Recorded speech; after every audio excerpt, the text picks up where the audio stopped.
Words made a bunch of good ones. Whoa, hello.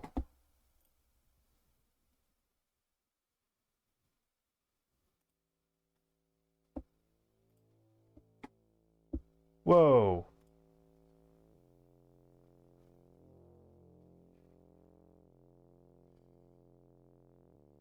Whoa, what happened?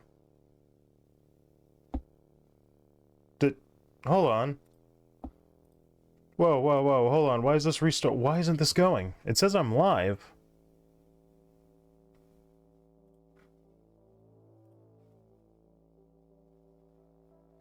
What the fuck?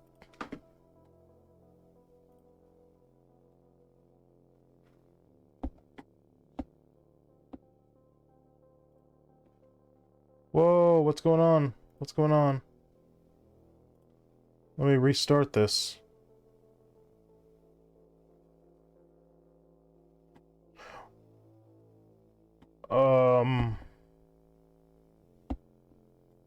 What the fuck? Sorry, I'm getting this going on, and I don't know why. That's bizarre to me. If I go to my dashboard, does it still say I'm currently streaming?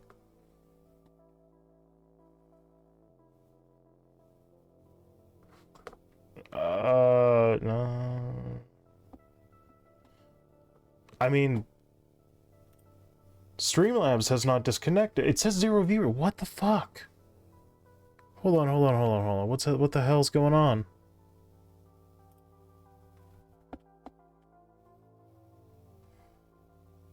I didn't end anything. What? What's going on?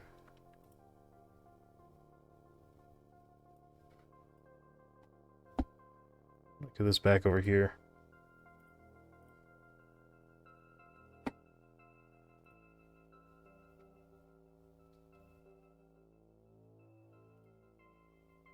Is anyone there? It says I'm still live. Wait, what? What the hell? It says I'm still going.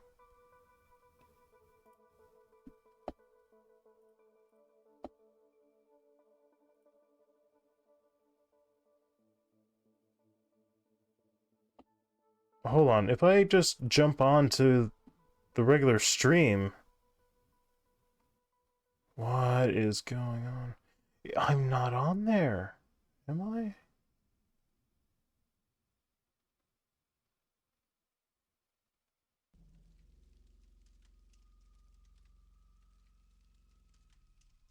What's cutting in? Is it cutting in and out?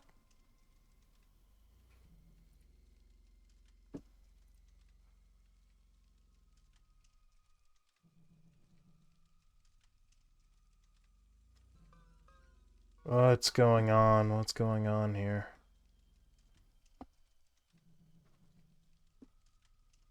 Chat's still there. I am very confused. What's going on?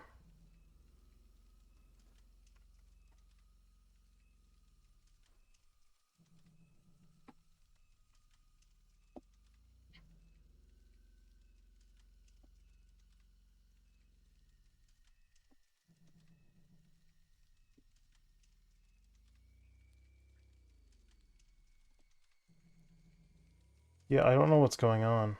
Let me just... Yeah, let's close both of those. And...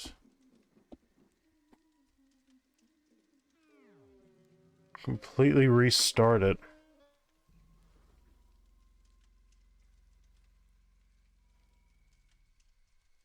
No, it seems to be going now. Am I crazy? No, what's going on? What happened?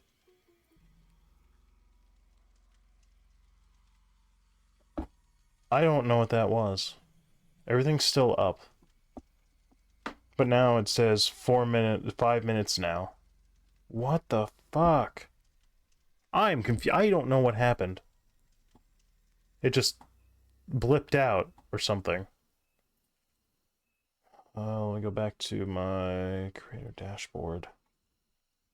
I'm confused. I don't know what that was. I don't know why that was.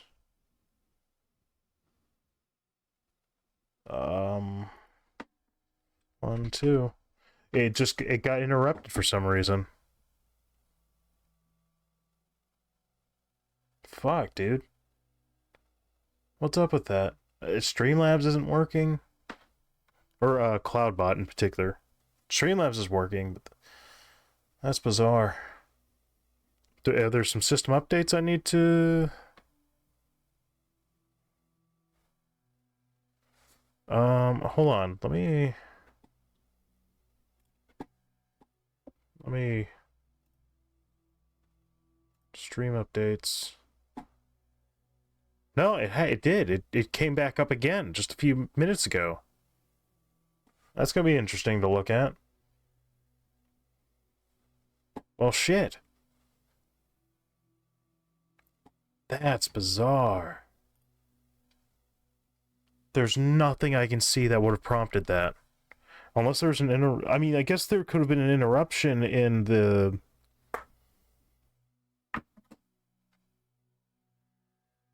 That's the only thing I can think of. There's an interruption in the router or the modem for a second. And it was just enough to cut the stream. Well, shit. Well, I'm here now. Okay. I'll just continue. I will just continue. I'll probably take a break here in a couple stories. Hear me. Hello, my name is Jason Caterman. And while strange things have been happening, life was flashing before my eyes. My one true love counted on me and I let her down. My entire life ripped in half. But where should I start? Probably the beginning. I lived in a small town of Ravenbury. It's a rural town in the western part of the UK. We love to eat and drink and shit.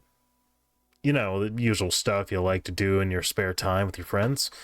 Well, we got an invitation to my grandfather to stay with him for the weekend, which we knew would be a great since he had a pool and a mini liquor fridge beside it. Anyway, so we headed off. I fell asleep during the trip, though. The dream.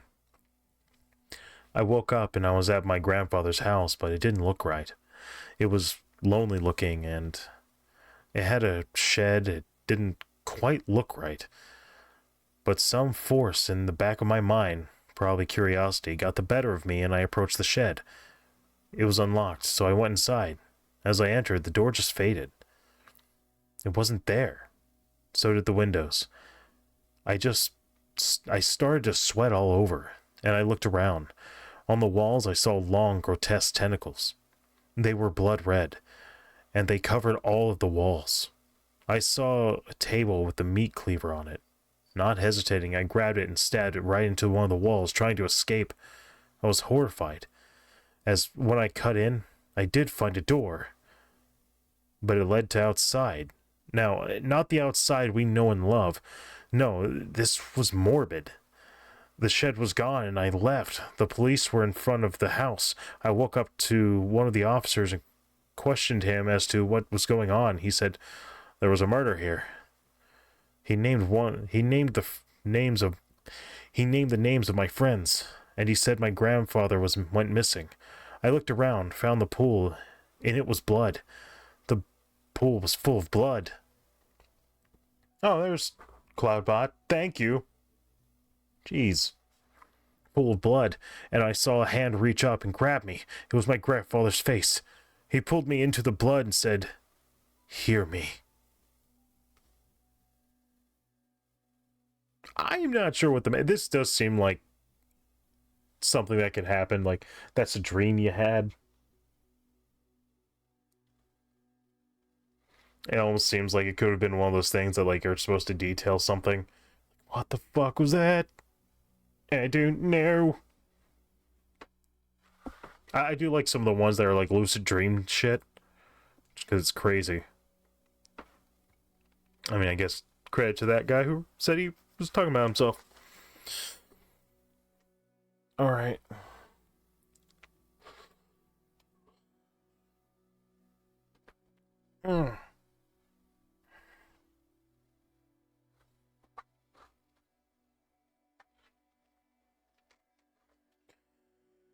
Hearing loss.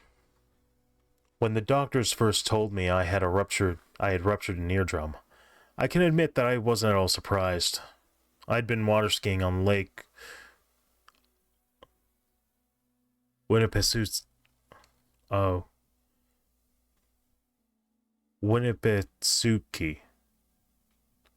Winnipesaukee? And had taken a hard fall, and my ear had been in pain ever since. Then they gave me some medicine and told me it would heal and the pain would fade, but I'd never be able to hear quite as well as I had been able to before. I accepted this at face value, not worried. Working as a tire salesman didn't require the most acute sense in the world, after all. Excuse me. As my ear healed, tinnitus became a bit of a problem for me.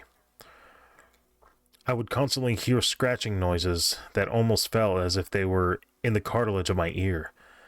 The way that you can hear water stuck in your ear, I saw the doctors again, and they reassured me that this, while uncomfortable, was a normal response. I was hearing my ear heal. As terrifying as that was, for a while the tinnitus persisted, but eventually I tuned it out. I didn't know if it ever stopped. If it did, I just didn't notice. I can't hear it anymore. Things truly begin to get strange about a week after my incident. I begin to see things. The way that you see the after image of something bright if you look into it too long. Small squiggles in my eyesight that would fade quickly, but were seared into my memory out of the sheer oddness. Before long, they stopped fading as quickly. Excuse me. And eventually, the squiggles would dance across my vision, even if I didn't blink. I went and saw an optometrist, and they couldn't find anything wrong, suggested that maybe I wasn't sleeping well. It was true. I had been a textbook insomniac since the tinnitus started, but I didn't think it was that was the problem. I got grumpier and slept less. The visuals of writhing squiggles pushing me half to madness. Something was wrong, and no doctor would tell me quite what it was. I think I finally knew for certain that there was a real problem when I sneezed. I noticed in my tissue a small white worm. Oh, he contracted worms during his what was it, a hike? Water skiing. Oh,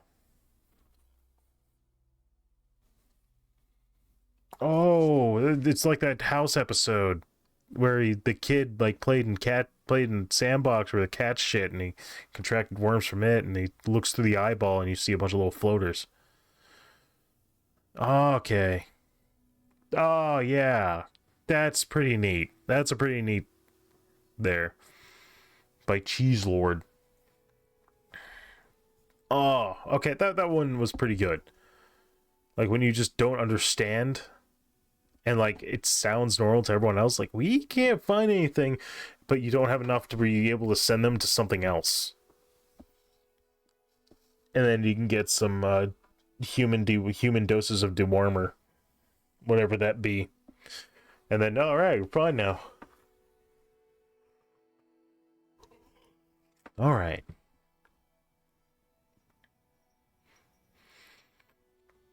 Hearse. September 5th. It's time to start private school. I can't wait to see my friends again. They'll be so happy to see me. I already picked what I want to wear. A red dress with a black hair tie. They'll be really jealous when they see what Mama and Papa brought for me from the World's Fair in Paris. They got me a snow globe with a little house inside. How'd they get such a delicate little thing in there? October 30th. Mom and Papa told me the scariest thing today. We're moving into a bigger apartment, but it was above a funeral parlor. We have to tend to the horses for a hearse. For the hearse. That thing that they put dead people in and carry them to the cemetery. But I don't know why they need one. I don't know why they need one because St. Paul Cemetery is right across the street. I guess they want people to have a proper burial. I fed one of the horses. His name was Champion today. I gave him a carrot to nibble on because a funeral was about to start. I led him over to the hearse and he bit me. My hand was bleeding and one of my nails had broke. The other horses already on the hearse were kicking and trying to escape. One kicked through the glass. The curtain inside ripped in two. I saw a knot in the wood that had chipped around the window. A small paper was inside. It had words I couldn't understand on it. And then I saw a song written on the paper. It went like this. Do not laugh when the hearse goes by, for you might be the next to die. By Obliteration of the Self. That's an interesting one. I mean, I can't say it's like that's scary. Like, yeah, you got the creep factor of like you're with a funeral parlor, and this feels like it probably takes place. Oh, excuse me. This feels like it probably takes place a while ago. So I don't know. Not sure I like saying parlor with funeral. I like saying a funeral parlor. It just sounds weird. A funeral parlor right next to the ice cream parlor. Yay!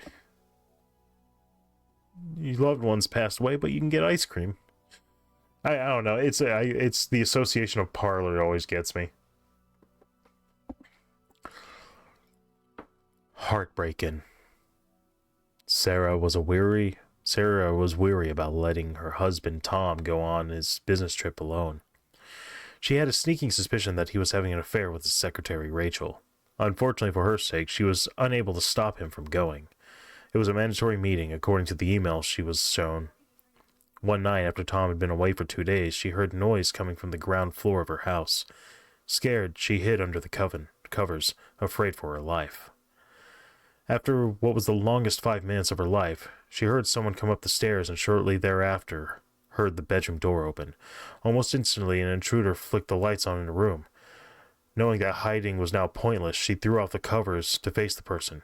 It was Tom. He was home early. "Oh God, Tom!" she said as she ran to the door and hugged him. "I wish you had called. I didn't know you would be home so early. I thought you were being robbed. We were being robbed," she said, letting go of him as he reached into his pocket. "We are," he said calmly as he swiftly put the gun pulled from his pocket to his wife's head and pulled the trigger.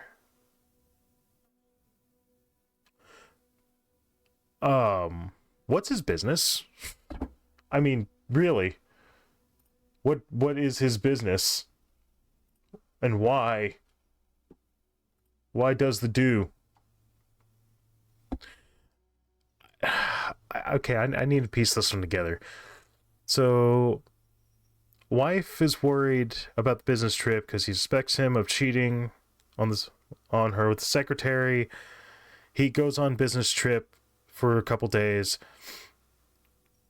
Then she hears stuff coming from the house. Then the door opens, flicks on the light. It's Tom.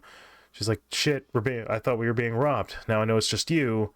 And then he's like, "You are," and then shoots her.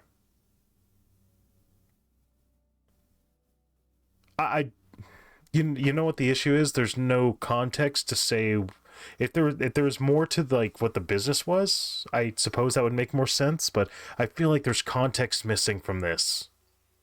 We don't know why. We are, and he shoots his wife. It has no idea if any. I have no idea what the conclusion is supposed to imply. Effectively, was he cheating? Was he, or what? Or like, did he lose his job and eloped and then whatever? Well, he had an email though. I don't know. This one's confusing because I don't know what the end goal had to do with anything else. But I mean, it's written well. Like, it's all there that needs to be there. Like, as in regards to like punctuation and grammar. So like, and like, like the sentences were written well, so that's good. But I don't know. It's confusing. All right, one more, and then I'll take a break. Oh, hey, something for the Kingdom Hearts fans, I guess. I don't know. Heartless. I knew this girl. Well, actually, I loved this girl. I knew I did, because she was all I could think about during the day and night. I never once thought about sex with her, and when I did, I immediately squashed it out of my head. I professed my love to her, and we started dating for a while, and I was the happiest person alive.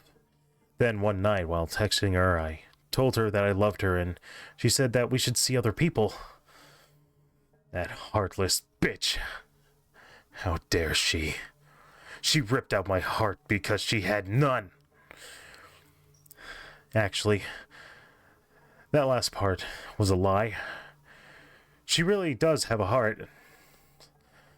You may be asking yourself, how do I know this? The answer is quite simple. I'll never forget the taste.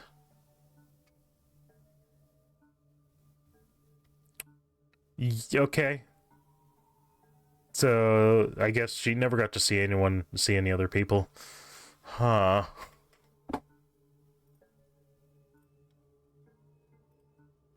Oh well. I mean, that's a thing. Anyway. Yeah, alright. I'm gonna take a break. That one was alright. It's like very short and quick, and I think this one, I feel like if you focused more on the obsession, it would have been better. Like, explore the obsession side, and like add in more to what could be, and then I think you have a lot more. I think you have a lot more to work with. Alright, so I'm going to take a break. So, thank you so far for watching. Feel free to get up, stretch your arms, stretch your legs, go to the bathroom, pet a cat, pet a dog, get some to eat, get something to drink, do what it is you normally do during an intermittent and during your breaks. I'll be gone for about 10 or 15 minutes, give or take. Where's my thing? This is the intermission.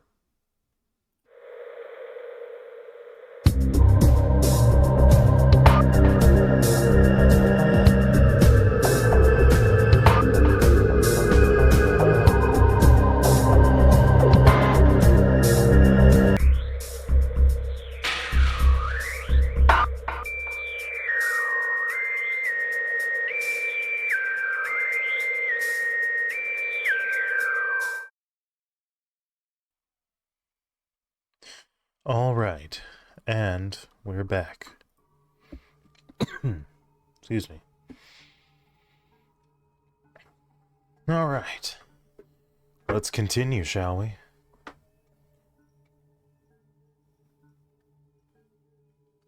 Oh, I had another 15 minutes. That's whatever. It equals out on 10. About 10 minutes. All right.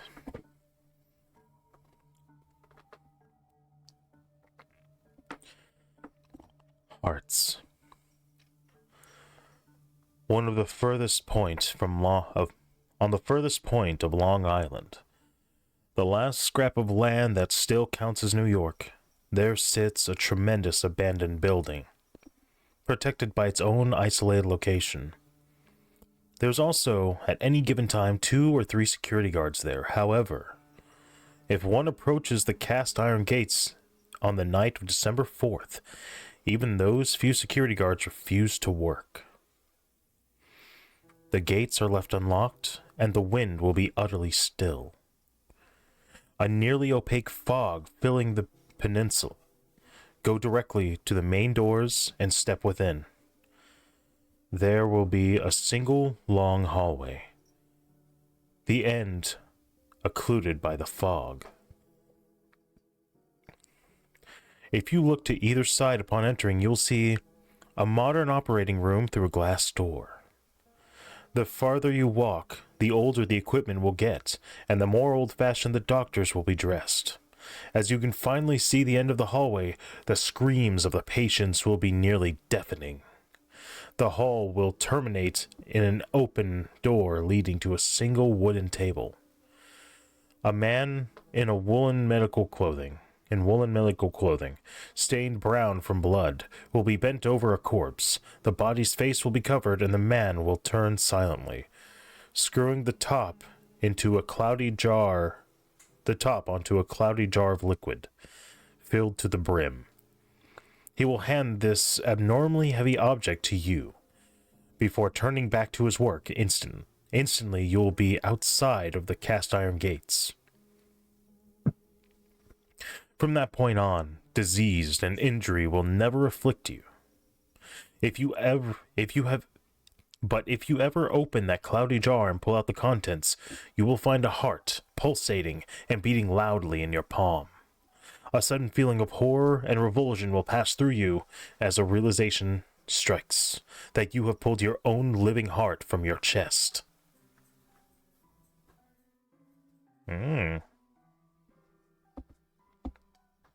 That's interesting.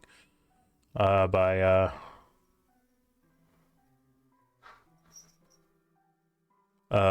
Mazar Torio?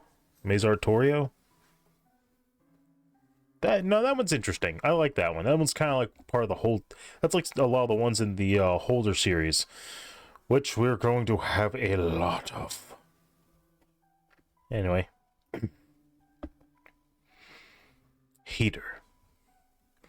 You sit alone in the dark. A soft glow is emitting from your computer screen. You hear no sounds except for your fingers striking the keys on your keyboard. You hear the hum of your heater kicking on, and a soft buzz fills the house. Your eyes begin to get droopy, and thoughts of actually going to bed start to creep up in your mind. You hear a bumping noise coming from your hallway, but convince yourself it was either just your parents or your overactive, sleep-deprived imagination. The hum from your heater seems to be getting louder, but you push that thought from your mind. With a sigh, you finally turn off your computer and crawl into bed. The humming from your heater is really getting on your nerves, so you try to ignore it. You hear movements outside your door, glance at the clock, and see that your dad is right on time to wish you a good night. The doorknob turns, and the door opens. The humming from your heater doubles in volume, deafeningly loud, when you remember your heater broke last week. By BPI Spider-Man. I'm not gonna lie. I thought it was Beepus Spider-Man at first.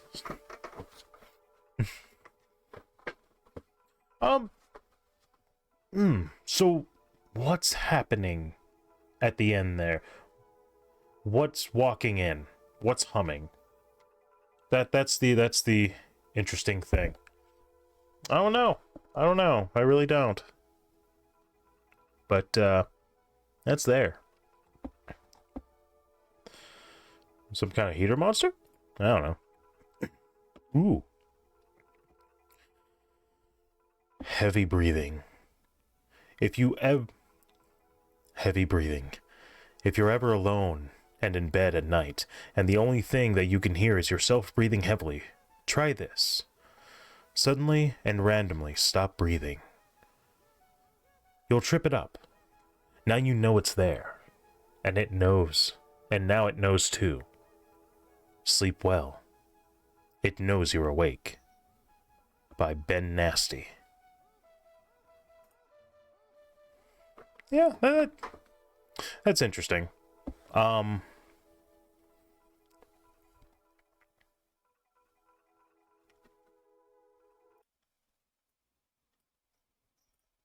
That's there.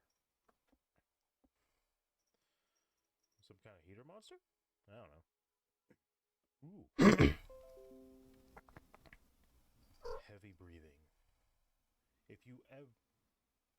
Heavy breathing. If you're ever heavy breathing. If you're ever alone and in bed at night, and the only thing that you can hear is yourself breathing heavily, try this. Suddenly and randomly stop breathing. You'll trip it up. Now you know it's there. And it knows. And now it knows too. Sleep well. It knows you're awake. By Ben Nasty. Alright. Heavy breathing.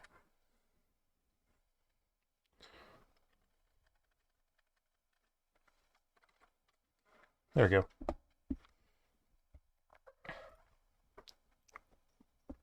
Just making sure. Publishing clip.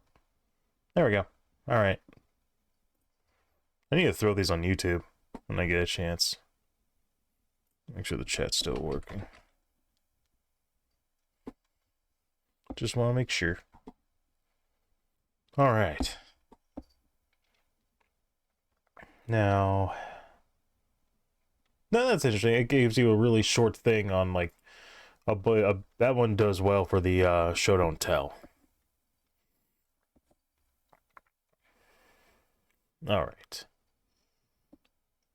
Hefty. Hefty doesn't like you. Anyone who has played Team Fortress 2 knows about the Heavy. Even those who haven't played the game will have likely seen this character due to the innumerable memes that spawned on the internet surrounding Heavy and the other main classes of the game. One Heavy you won't have heard about, however, is Hefty. This is because most who see Hefty are driven insane or break into uncontrollable anger, often resulting in them being taken into care or disappearing without a trace. Due to this, the stories of Hefty are often found in the form of screenshots, text files, or occasionally garbled message on a mobile. Common themes are Hefty is coming and Hefty doesn't like you. Dismissed as a hoax by authorities, these bits and pieces slowly piece together a disturbing phenomenon, one in which people are transported into the seemingly empty Team Fortress zone, with the graphics badly distorted. The colors often reported to be inverted. Trying to exit the zone is impossible, and feeling of dread overwhelms them. They experience a sensation of footsteps in the real world, and often grow more paranoid, telling of fears that someone had broken into their home, the game refusing to turn off. The zone then plays horrible sound akin to men and women weeping in despair. At this point, many of the messages become garbled, as the victims seem to lose all sense of reality and can no longer fully function. The music stopped? Oh, I stopped the music. It is then Hefty appears, a close-up image of the Heavy, staring in the screen and inverted like the rest of the zone. At this point, the messages end completely. The victims are often found by friends or family, at which point authorities are called. Though some stories say a victim's family has entered a room hearing cries of horror, only to find them completely gone. This by problem officer? Gaming creepypastas are a hard one. There's not that many particularly good ones. It's hard to keep a horror theme in a game for a game creepypasta, at least in my opinion, because I feel like there's an issue between, like, one, taking game world to real world, or two, everything is only experienced in... Whoa, hello, what's going on with my bitrate there? You got all squiggly. I don't know what that's all about. Whatever. So yeah, it's like, there's just not a lot of good ones. And then anything that goes to hyper-realistic always...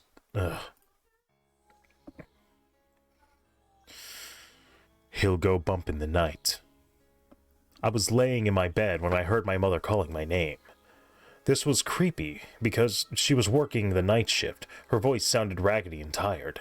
I slowly crept outside of my bedroom only to find that no one was out there. I shrugged it off and went back to writing my stories. About an hour later, I heard my father's voice. I haven't heard from him in weeks since he was always away on business trips. I had gotten really excited, but this voice was raggedy and tired like my mother's. I ran outside to greet him, only to be welcomed by the night breeze. Hot tears started to roll down my face when I noticed a figure hiding in the shadows. My imagination got the better of me, and I ran back inside. I shut my eyes and tried to make the voices go away, but my name was being called every 5 seconds. Xander. Xander. Come out wherever you are. I hid under my covers, but there was a rapping at my window. I tried to shove it out of my mind, but it got louder and louder until the thought that my window was about to crack. I tried to call out, but my voice was enveloped by the darkness. He'll go bump in the night, and now, so do I. I assume by whoever the hell Xanda is. This one needs expansion. This one I don't think is as well put together. There's the show don't tell of whatever this thing, the shadow thing is one thing, but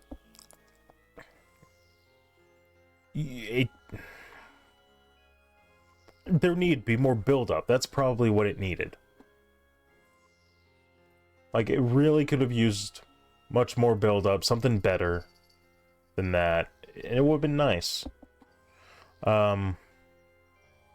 If we had a little more of that, it probably would have worked out. I don't know.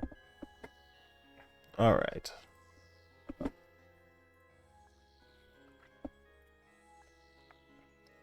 Hell on Earth. In a secluded area of Texas, there's a mental hospital that looks to be abandoned. Actually, it's not. It's a functioning place, but more a prison than a hospital. It is actually a part of hell. Mental patients that commit crimes come here after their death to spend eternity here. One such patient is called Spicy for what he did. When he was alive, he murdered many people, then wrote the word spicy on their bodies. He now sits in his room for all eternity. His punishment, everything he tastes, including his own saliva, is extremely spicy. Irony is wonderful, isn't it? Another named Link fought in many wars. He died in action. The thing is, he liked killing people. His punishment is to eternally relive his painful death, being sorely ripped apart by enemies. No person is allowed out of the hospital, and no one alive is allowed in. Some say the place doesn't exist, just a figment of people's imaginations. I know for a fact that this place is real. I've seen the punishments, the torture, hear the insane cries of the damned that dwell there. How do I know, you ask? Easy. I'm the warden. Most call me him, but I prefer my real name. Satan. Well, looks like it's about your time to go in, isn't it? See you there. By White Reaper. You know what, actually I like that one. The twist being Satan is kind of played out, but I mean that works. The being the warden, I saw that coming. But no, this one's interesting to throw in. Like, I actually, if I was gonna say anything to add to this, give me like 2 or 3 more examples of like people getting their comeuppance through this. That'd be interesting. Hell. Japanese folktale from the book Oriental Humor by R.H. Blith, 1959. A very ugly woman died suddenly after a quarrel caused by jealousy, and went to hell. She wished to become a ghost and haunt her husband, and asked Yama, the king of hell, to this effect. Yama looked at her and grumbled to her, saying, "You are so ugly that I cannot allow you to be a ghost." The devil, attending her, pulled her by the sleeve and whispered, "Ask to be a goblin." By Fantasy Phantom. I mean, I feel like there's some culture I don't understand about that one. Like asking to be a goblin. Is there some lore, like Japanese lore, that I would clear this up? So it's a folk tale, so I don't know how they look at as far as goblins. Now, if you want, you know, not all goblins are bad. I mean, you got Joe Cat's little goblin character. He's adorable. We actually got one of the plushies, the 2.0 plushies. His name is Droop, and he's adorable, and we love him. Anyway, I guess it's alright, but, like, it's so mean-spirited. Although I do like hearing Yama, King Yama. I mean, yeah, Dragon Ball Z and Yu Yu Hakusho, but still. I mean, it's funny. It's, well, I mean, relatively speaking. Well, this shit isn't funny, but I'm, whatever. I'm trying to be entertaining. Shut up. I know what I'm doing. You know, 20% of the time. Ooh, Hello Harry. Is this one I've seen? I've heard? Maybe. I don't know. Hello, Harry. Harry checked the address one last time. There could be no doubt that this was the building he had been looking for, yet he still found himself staring in disbelief at the dilapidated warehouse that stood before him. The walls, which should have been a pleasant cream, were in fact a dirty gray, and the swollen wooden door made from the unwelcoming entrance, a stark contrast to the varnished mahogany depicted in the photograph he had been sent. Harry found himself questioning the safety of entering such a building, but after a few moments of deliberation, he decided to enter. After all, it would have been such a shame to drive all this way for naught. The interior was no better. As he passed through the doorway, Harry's nostrils were greeted by the musky scent of an age of rot and neglect. Let me smash in the chats.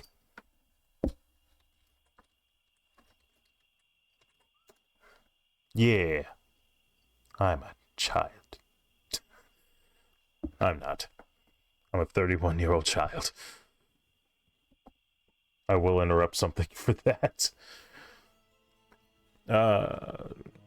Harry's also about it.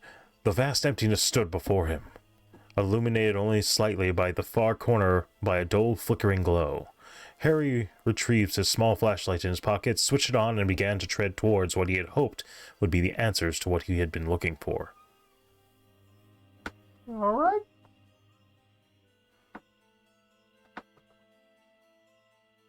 You all right, Liza? It's okay. The source of the glow was revealed to be a small television on top of the desk. Before he could begin to question how it was possible for a television to be drawing any power, his eyes were drawn to a scene unfolding on the screen before him. It appeared to be footage from CCTV camera. A small beam of light, coming from somewhere off screen to the right, was shaking back and forth, and its source was rapidly approaching the camera. Harry then saw a dark figure loom in front of the left of the screen. Before the light suddenly disappeared after a few seconds of darkness, the video began to repeat itself. Scanning the area again, Harry noticed a scrap of paper on the floor in front of him. Picking up, he read 2 words. Hello, Harry. A terrible sense of dread filled him, and he knew he didn't want to be in this place for 1 second longer. He sprinted towards the door, his flashlight jerking to and fro in the darkness.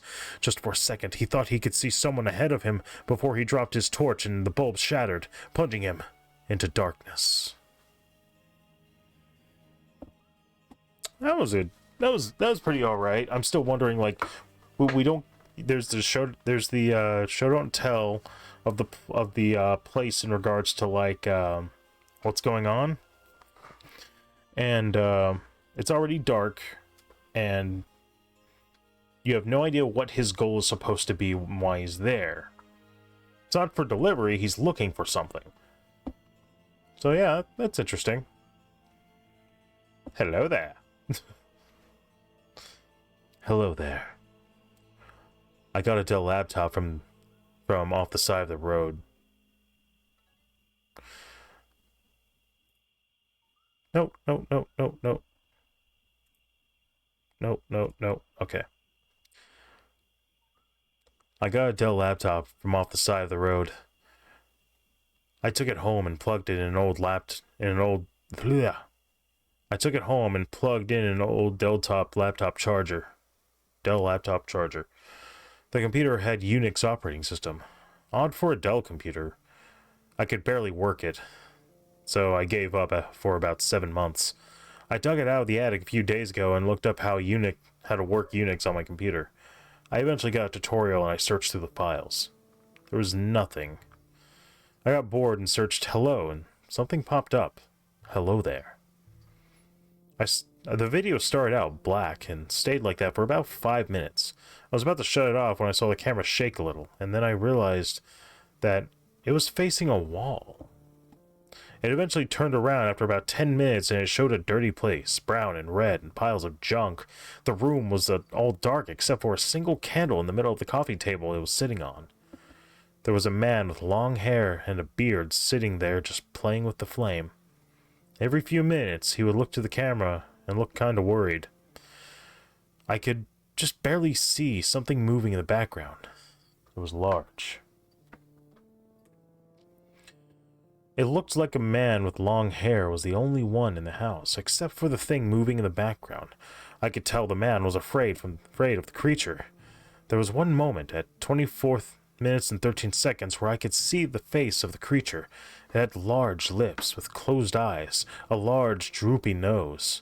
It was 7 feet tall, at least. It hunched over as it moved about the house. Eventually the man burned himself, and then put his hand in the back of the couch and left it there for the rest of the video. Sounds of cracking could be heard. At the end of the video, a man entered his house. I could not hear what he was saying. The man who entered his house immediately ran back out. The man with the beard chased him. The camera fell to the ground and I saw the feet in the hands of the creature. It had human-like hands on its feet. It just stood there until the film ended. After that, I took the laptop back to the attic. And there it stays.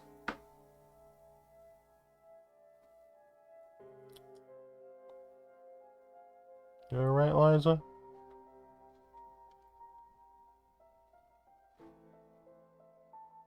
Aw. That's interesting. I've always wondered, like, because I mean, these are things that happen. Like, people get a hold of like an old computer that wasn't wiped, and you find some weird shit. Like, people forget that they need to like factory reset their shit.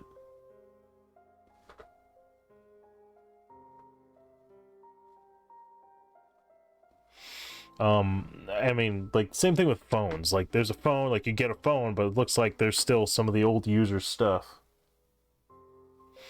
And you're just kind of like, I don't know what to do here.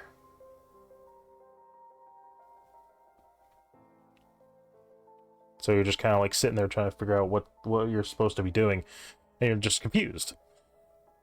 And then you see something really fucked up, and then you're like, I got to go to the police for this. Like, if you find weird shit, take it to the police like that. Like, you know, if there's any SA or something like that, CP or something, or whatever the hell happens. Oh, sleek, vertical, cheap viewers on whatever. No, we're not doing that. No, you're a bot account. Nope. Sorry, I'm not gonna let you fish my people. Wherever they may be. But yeah, this is, yeah, I would not recommend leaving it alone. I would probably turn it into the police, let them get a copy for their evidence, and then leave it at that. If you don't want to deal with it after that, then that's fine. It's up to you. Help needed. Unfinished. This page is unfinished and will be deleted in one week if not completed. Did I get this early? Oh, and there's a link. Alright. What you are about to read is a true story from my friend. She is confused and terrified and would love any tips on what this is. Anyone else have this experience? Any tips or anything? her story. I was stalked once or twice on Tumblr.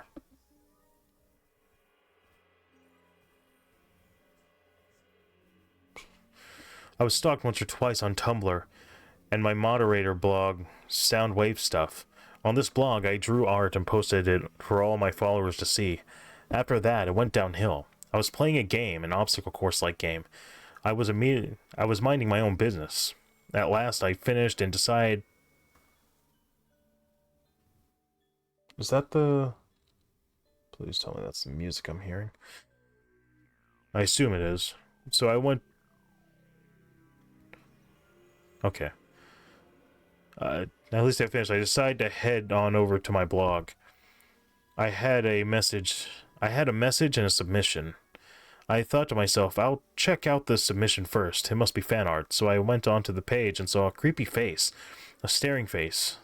Obviously created with paint. It had a dark red background. The picture had a message with it. Hello. I was pretty annoyed. I posted it on there for everyone to see, then deleted the submission, only to leave the message still there. Then I deleted the message. Teenagers, I muttered angrily to myself.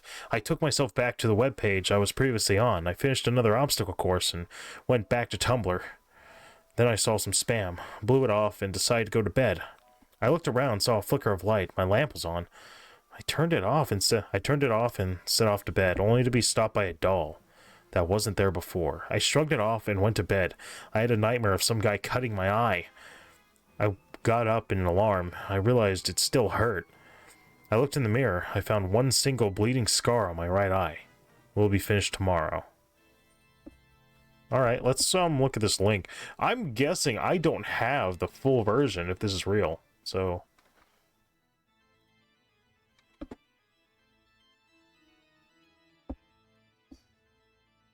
Ah.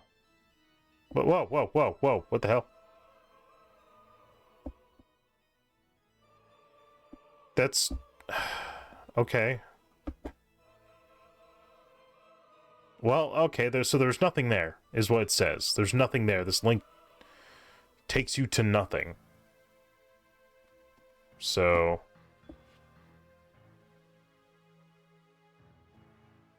Alright. Okay. Be that as it will. Alright. Help me. I was trying to watch videos from YouTube normally. When I went to sleep somewhere near the computer. My computer turned back on automatically. The computer had the death skull on it, which scared me. But it disappeared and then turned on normally. There was a new program called Help Me EXE. Shutdown options were useless. If other programs just opened the picture of the same death skull. So helpme.exe was the only option. Helpme.exe, unlike others, was a BAT file. BAT file? I don't know what that... It's a BAT file. Let me find out what that is real quick. I don't know what a BAT file is. What is a BAT file? A batch file.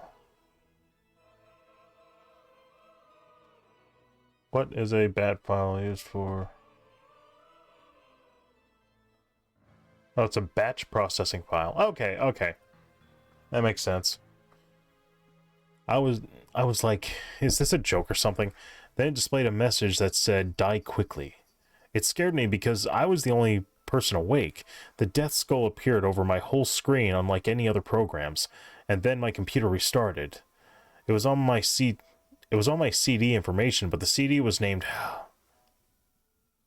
Help the Mirror. I looked back on the computer again. There were dead people appearing. I faced them, and they would open their mouths horribly as if they had motion sensors. I looked back then at the computer again. The dead people were disappearing to the CD, and the CD turned normal. The information was normal. I heard voices saying, "Thank you for helping me." Then the computer shut down. I went back to sleep, but I was still shocked about how this happened. I checked if it was still happened, but all shutdown options functioned normally, and the loading the loading program functioned normally. A final voice appeared when I activated Help Me the second time, and it said, "This has been a fear virus production. Thank you for surviving the Furious temporary virus. Oh yeah, this appears at one random computer every 2:30 a.m. and 1:35 a.m. p.m. Then Help Me deleted itself. But anyways, what is that program on your desktop?"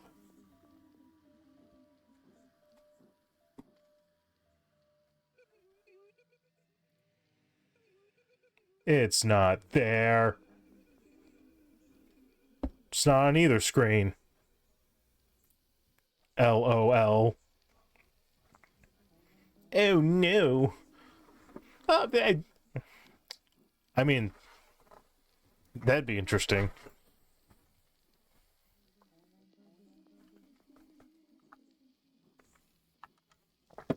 It would be interesting to see that. Let me pull that back up. All right. So, do her. Her. It won't be long now. She's going to find me. You can help by doing this. Don't buy the piano.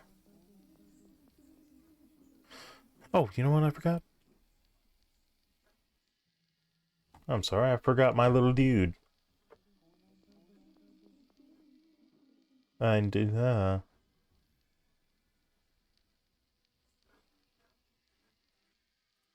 There we go. I forgot my little dude. Bless you. Bless you. You're welcome. All right.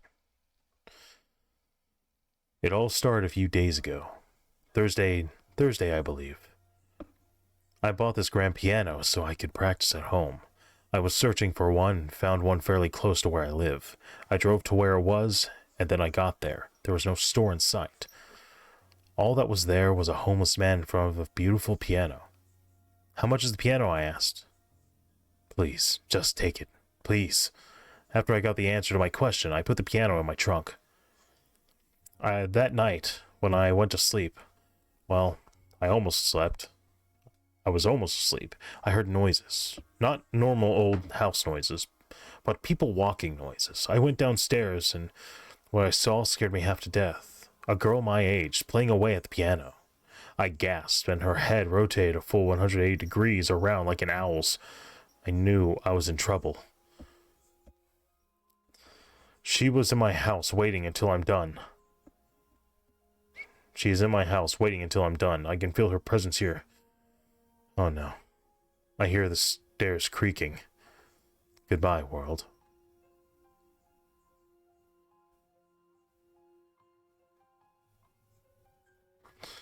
AZSXD SXFV GHBJ NMKL, and then scrolling across.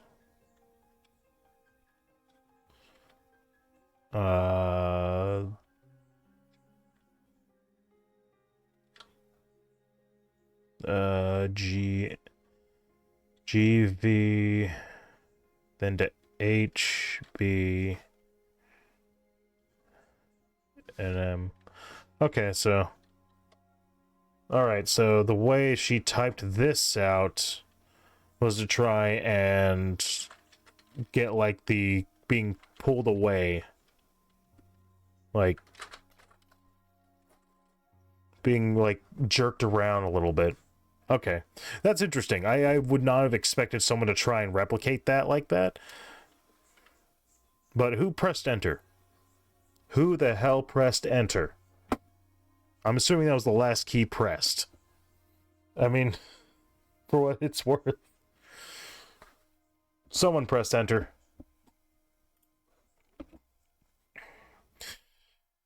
Herobrine Minecraft 123.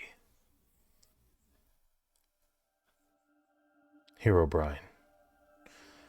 I just created a new world in a single-player Minecraft. I was playing around where I spawned when I went to get some wood.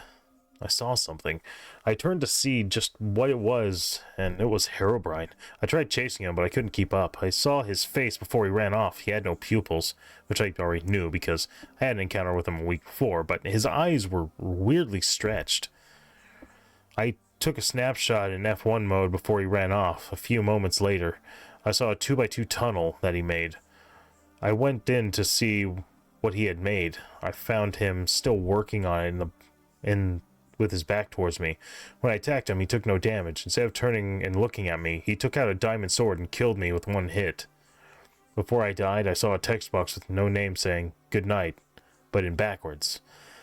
I've never seen him afterwards. Can you see him in that? Hold on, let me blow that up real quick. Nope.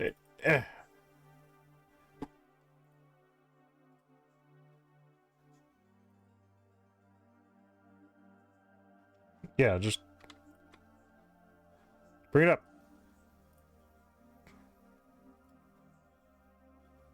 Open link. Open the goddamn link. Alright, there we go. No? Alright. No.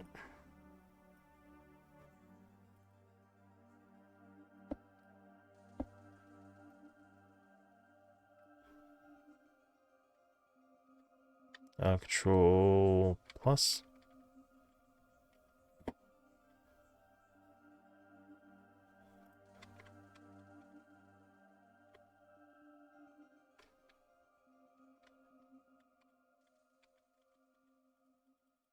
Why won't it?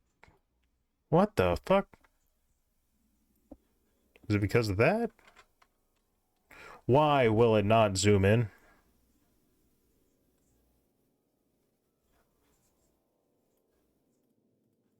What's going on with that?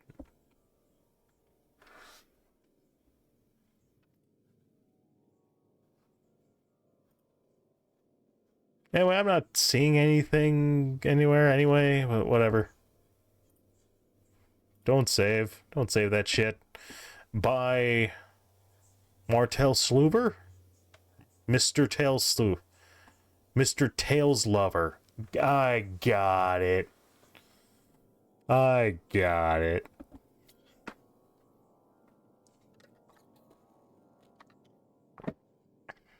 Alright.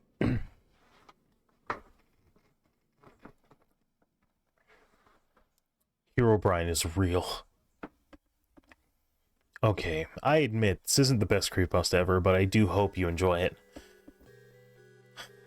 I finally got my Minecraft working again. I made a new world called Herobrine. I made a Herobrine totem and I had cheats on, so I said, hey, Herobrine isn't real. That wasn't an ideal choice. It was a little loud on my end.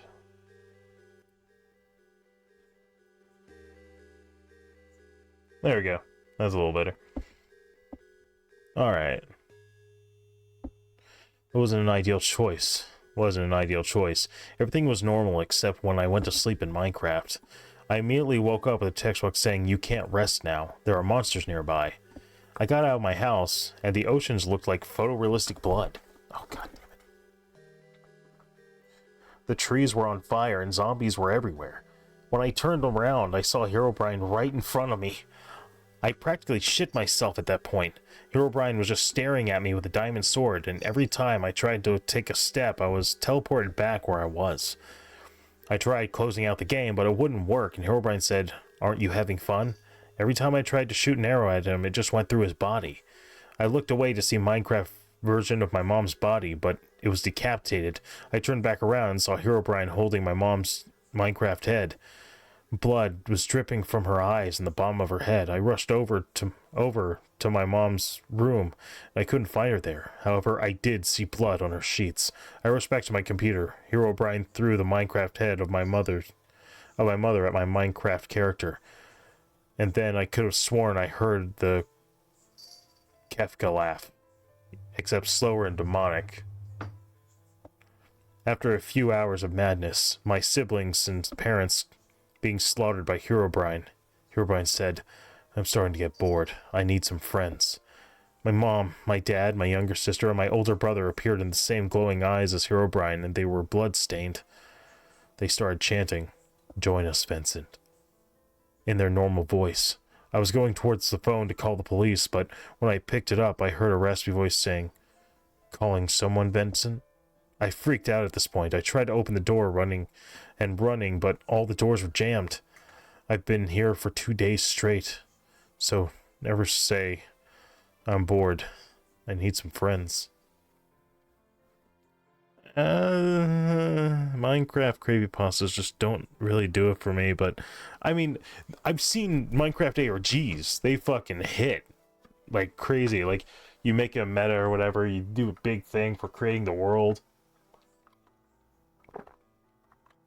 You got some people who do so much by using world my MC edit. Like, man.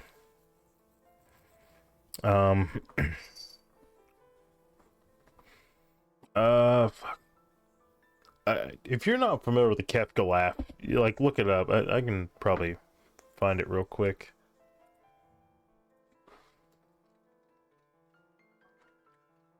Kefka laugh.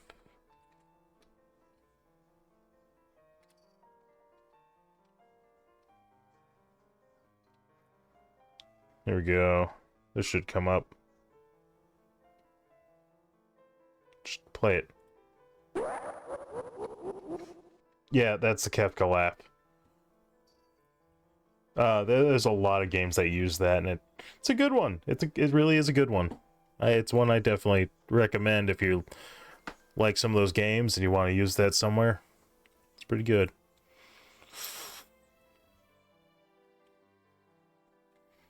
Herobrine.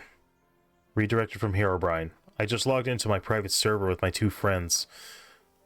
Zypro and Bedrock Sword.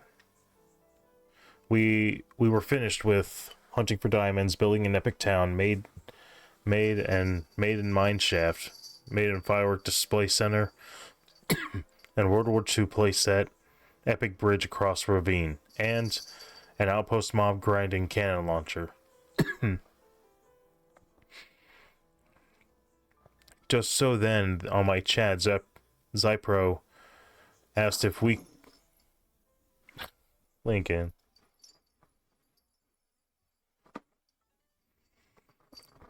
Just so then, on the chat, Zypro asked if we should build our own mansions near each other.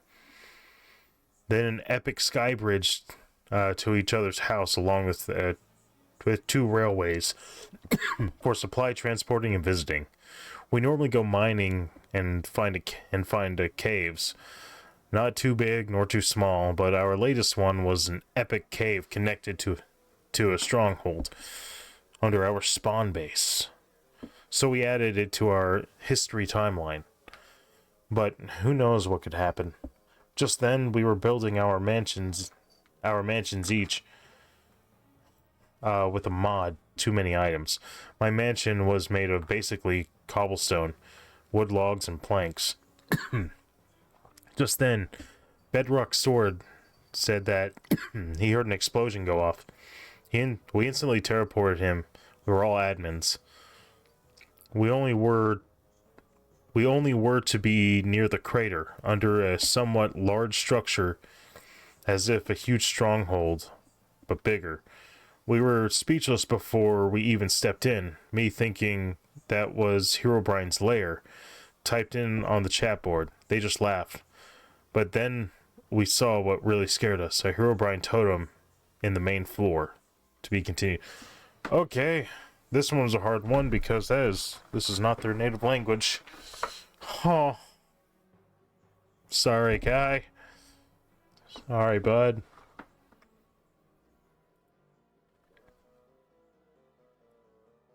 I know in today's Minecraft Java, the fog is not that bad because it's so short-lived. It doesn't haze.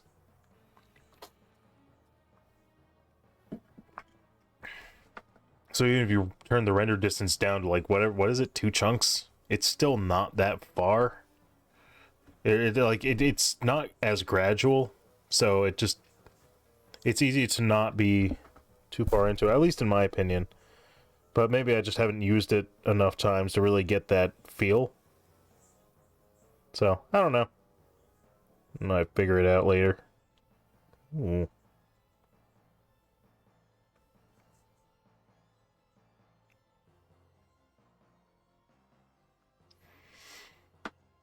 Doesn't feel like horror music. Yeah. Herobrine.jar. I was in my Minecraft world doing some normal Minecraft things when I decided to make a book and quill. I checked on my sugarcane, hoping to find at least each 2 blocks high, but I was wrong. They were still all puny, so I decided to go out into the desert and find some. I always find sugarcane there. I was looking for about 20 minutes until I found some. Yet there was a well next to it. I was like, what? So I decided to harvest sugarcane anyway. After I harvested the sugarcane, there was a text where the MP chat usually is, saying, check your bin folder. I checked it, and there was a jar file called herobrine.jar. I tried to delete the file from my computer, but it kept saying, error, failed to delete selected file.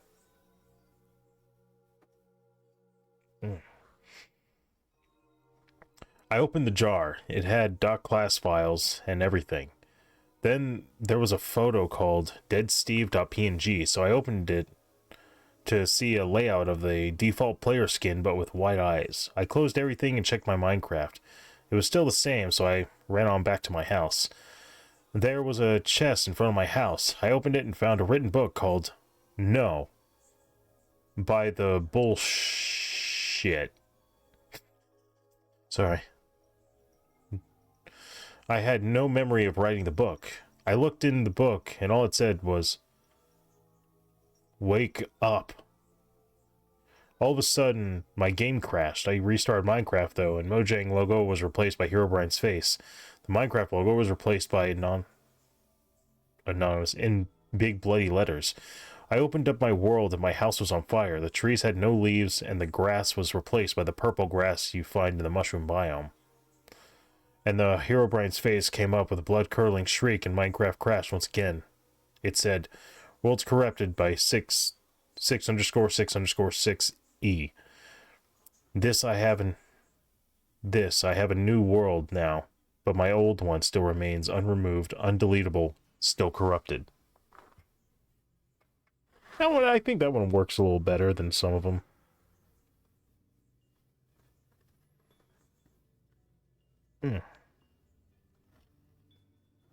I think that one kind of works a little better. It doesn't really take it out of the real world. It's not something that affects you. And it ends up with just a corrupted world that you'd probably have to wipe the computer. I mean, it's still not that good, but you know, when you're dealing with video game creepypastas, there's like really certain ways that you can do it to make it something that really gets out there.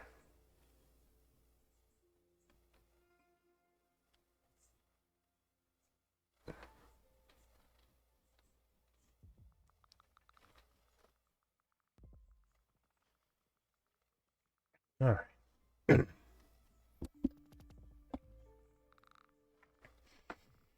Herobrine's infection. It was a normal day. I got home from school, did my homework, and plopped into the computer in my room and played Minecraft.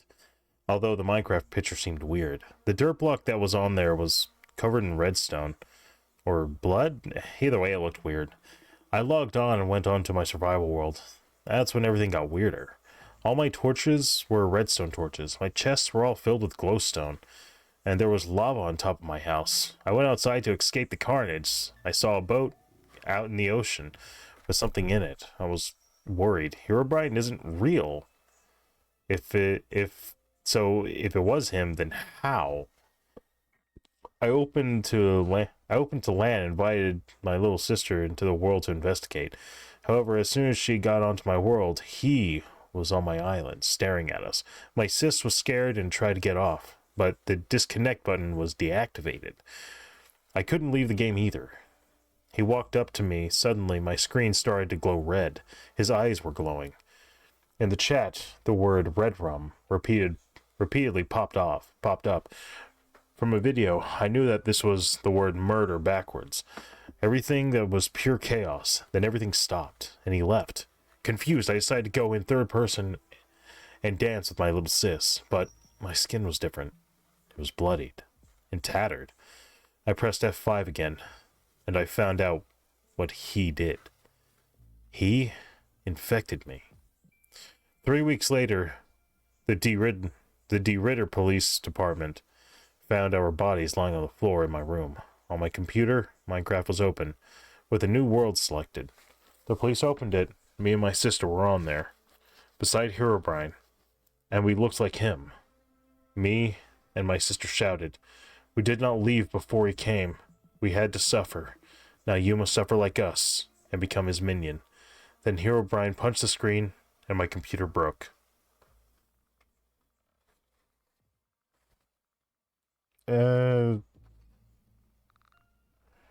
Nah, I'm not seeing it here. It's not getting me for that.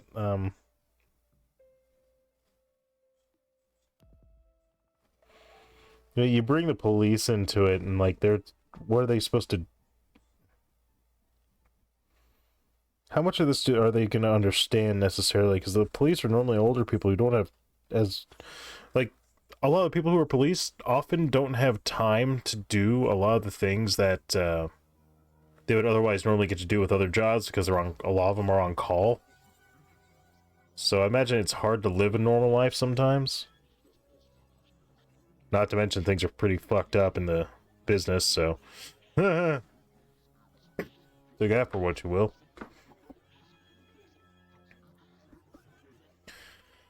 He's coming. 5 years. That's how long it's been since I saw my wife. Everyone sees her but me. I come home every day with some coffee for her, but she goes to work. She works nights at the local hospital. It's always a long day at work, so I set her coffee on the counter and stretch out in bed. In the morning, she wakes me up, and she gets home from work before my alarm clock goes off. She kisses my forehead and crawls into bed. I get up, make some coffee, and go to work. Then I get home, put her coffee on the counter, and stretch out in bed. The only thing is, she's dead. No one else knows. They see her every day. She communicates and leaves behind traces that she was there, but she's not. 5 years ago, it was dark and she was stressed driving home. She was driving along the back roads when she slammed her brakes for an animal, or so she thought. Her shocks were old on the 1992 Cadillac that she got from her father. She was stranded. She got out of the car and that animal, yeah, you remember, it wasn't an animal. Whatever he was, he killed her. No one believes me. They call me insane, and they say she's right next to me. They got used to it, and in a state on mental shock, did everything I did for her before the incident. I got her coffee and believed she was there, as everyone told me. But she isn't. She's not there. She's dead. They diagnosed me with schizophrenia last Tuesday and threw me in a mental ward. I'm not crazy. I just know the truth. Always remember this. I'm not insane. She's dead, and he's coming. By obliteration of the self. I assume. That one was interesting. The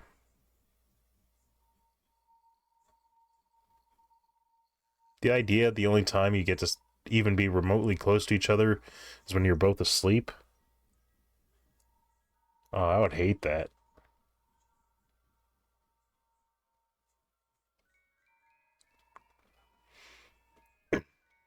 I would really try to marry up the schedules if we could. I would hate not being able to have that time together.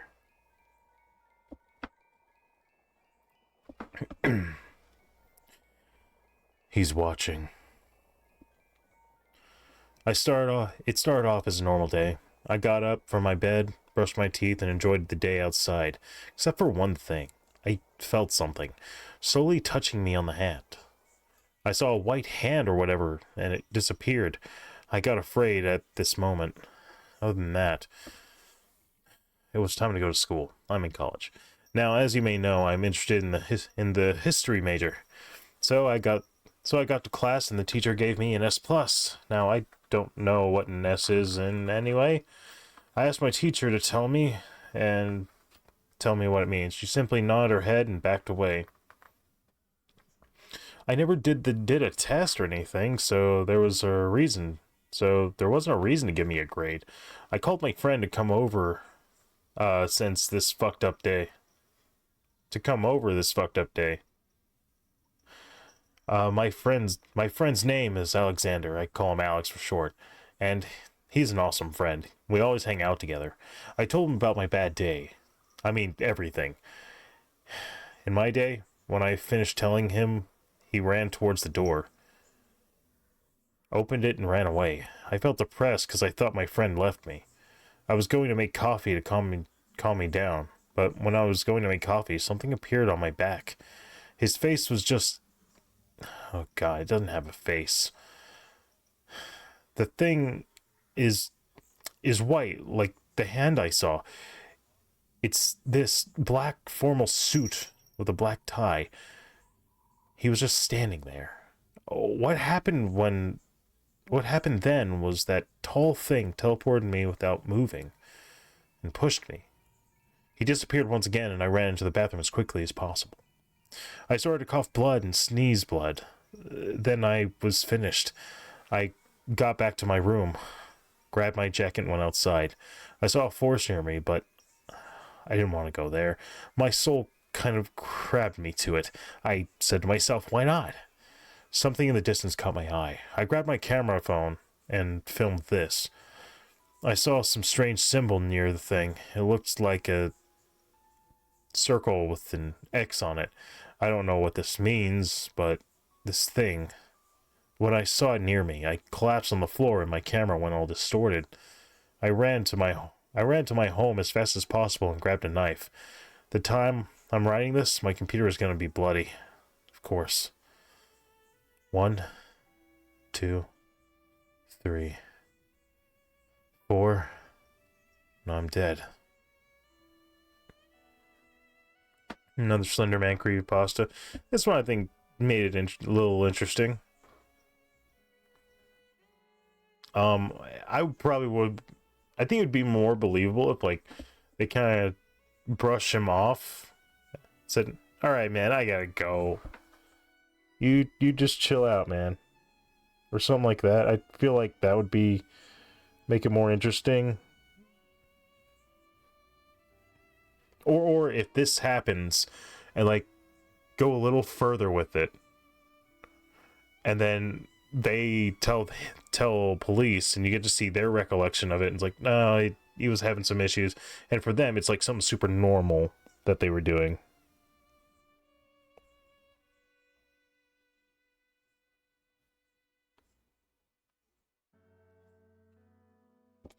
All right. Hitaoni, the mansion. This is my second pasta. Please tell me what you think. Never enter the mansion. The one the Hetalia cast step into. Never enter the mansion, where something lies in wait looking for you. If you enter the mansion, this thing will hunt you down. If you enter the mansion, you must find the way out. If you don't find the way out, the thing will surely kill you. If you don't find the way out, the friends who came with you will die as well. Don't try to go back in time, trying to get everyone out alive over and over again. Don't try to go back in time, like what Italy did, or else you will lose your insanity. So don't go there. And then you insert a name here. Okay, I could see that, you know. I'd like to see that happen or something like that. Like if you were to get words. Say like you send this to somebody and they know about Hetaoni or whatever. I believe it was a game. that I guess I haven't dealt with.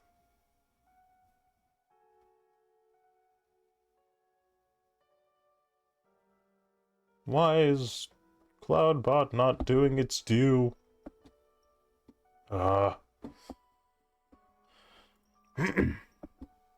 Hidden Channel 666. Oh, this one I remember. Alright. Hidden Channel 666. One day, I was feeling bored, so I flipped through the channels, yada yada yada. And I noticed there was no channel 666. The first thing I did was do a Google search and I found nothing. So I punched in 666 in my remote and I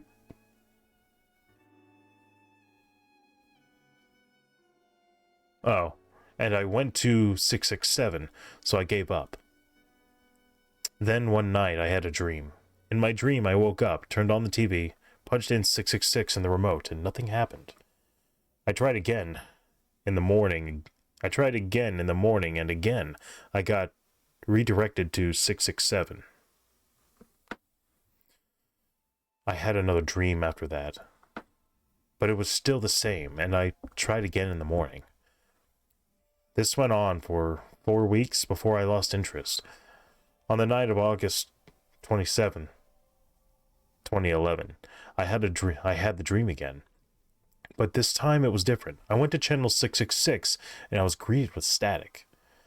Then suddenly I felt an earthquake and an image started to form. A storm, and then a sequence of nature's deadliest occurrences. At the same time, there was a hell lot of war footage. And then it showed all sorts of bad things happening around the world. But that's not so bad, right? It couldn't be more than fucking wrong. I couldn't be more than fucking wrong. A logo appeared at the bottom right. PC. And then I heard a speech. A long and boring speech. And horrible. So horrible that I fell asleep in my dream, yet I was able to watch the whole thing. And then I saw glimpses of the nation's leaders gathered together. What the hell was this channel trying to tell me? And then I heard words that stopped my heart right there. Actually, I just woke up. Politics. Then the radio mentioned a word. Diplomats. I reached for it and turned it off, and I felt something. I touched it, and a skeleton fell on me. Oh, god damn it! Hey, Zoot Spliff, smash! Smash! Oh, man. It was a goddamn skeleton one. That was dumb. That was on purpose. How you doing? How does you do?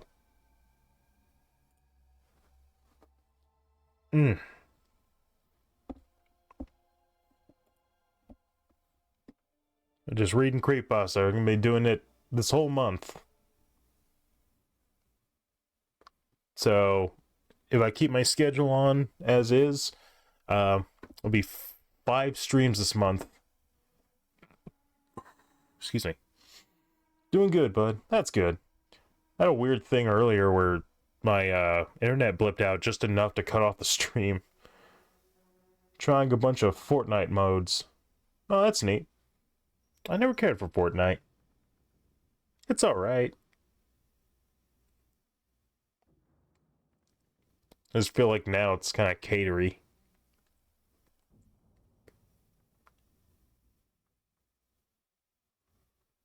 Alright. Hidden. I remember when I first heard about the creature. I was scared out of my own wits. Comparing that to when I actually encountered it makes hearing about it seem like a children's story. Just hearing about it makes you quiver. But I pity anyone who has ever had to witness its form in real life. As rare as it is to see it, you would be terrified. It is nothing like any horror film you've ever watched. You can't exactly describe its form at all. It is just invisible when I'm not taking on any form. The creature is very mysterious. It doesn't even have a name or pattern as to where it goes.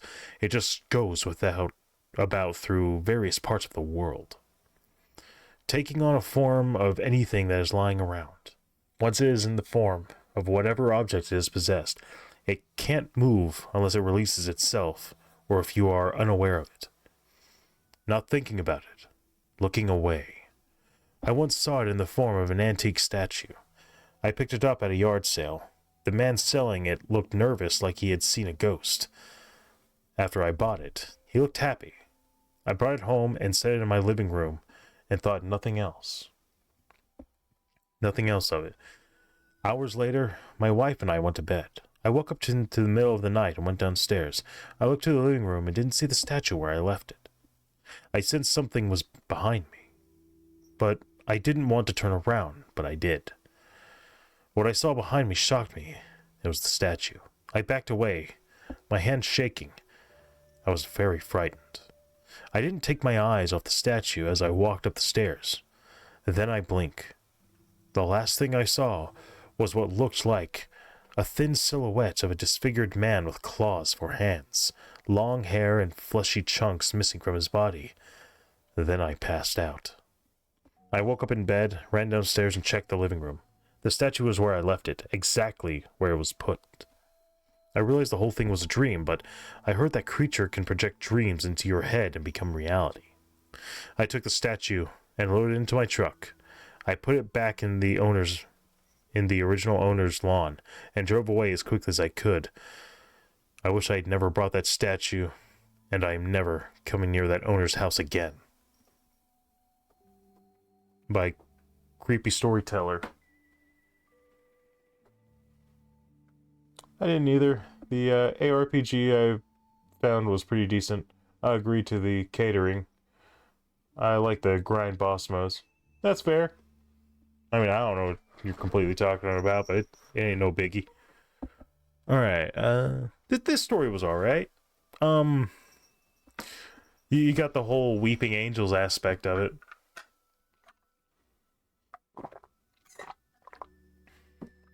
And like the Weeping Angels were always a favorite, and they died down a lot. But back then, when this was,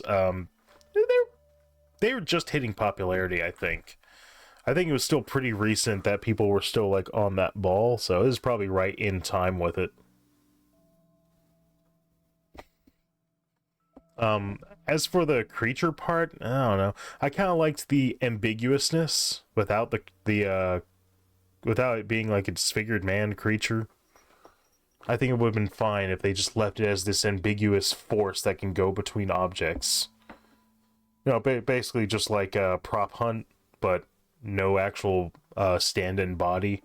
Of course, the only reason you have that body is to be able to like differentiate where you're at in regards to how you're not invisible, effectively.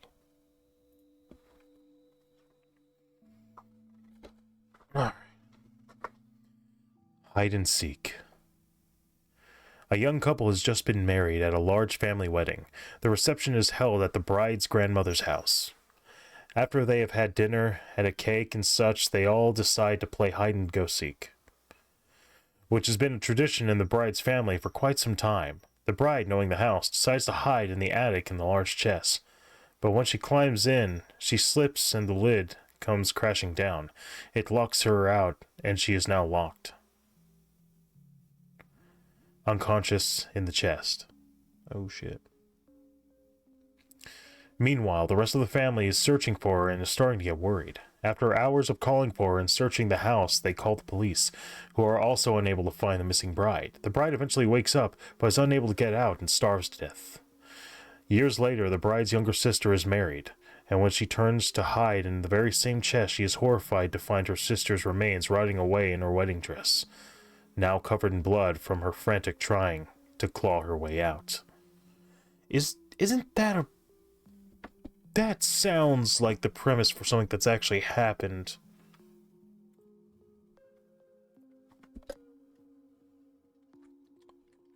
Bride locked in chest. Bride trapped in chest? The Legend of Mistletoe Bough is a horror story in which has been associated with many mansions and stately homes in England. A new bride, playing a game of hide and seek or trying to get away from the crowd during her wedding breakfast, hides in a chest in the attics and is unable to escape. Okay, Mistletoe Bow. Gotcha. Many account Brimshill House in Hampshire as the original point of this legend, even boldly displaying the claimed chest of where the bride was trapped in. Okay, that's interesting. That's interesting. Alright, I thought so. That sounded like something that's been around. That's interesting to know. Sort of like the headless ghosts in India. There's a little bit to that, but I couldn't find anything like particularly conclusive. Alright. Hiding Beauty. He's taken aback when the waitress smiles at him. The steam coming off the coffee gives her face a wavering, ephemeral look. It's genuine. Not the smile you give a customer, but one of gentle knowing. Had trouble sleeping, didn't you? Smile. He wonders if it's a pretty smile right down to the bone. If the skin and muscle clouds true beauty, pale and gleaming. He wonders if the smile would be so friendly if she knew what he was imagining. If she knew he was imagining her ribcage lay bare for all the world to see, light trickling through the illuminate the vertebrae. Bundy could have felt like this, a monster walking through the world of men, unmotivated by money or desire for peace, just wanting to imprint his own fractured reality over the world. He's slipping, and he knows it. He used to only think of the beauty underneath the skin once in a while, a passing fancy. It consumes him now, constantly trying to distinguish the bone from meat, mentally butchering those around him. Soon enough, the butchery will stop being mental. Sometimes he feels trapped, his skin too heavy, the muscles below straining him, breath is constrained by lungs, his organs are a weight that bend him forward, a hunch that he could shake if only he were truly free. It's odd planning someone's death. It starts as a mental exercise, something he insists to himself is never going to happen. Not ever.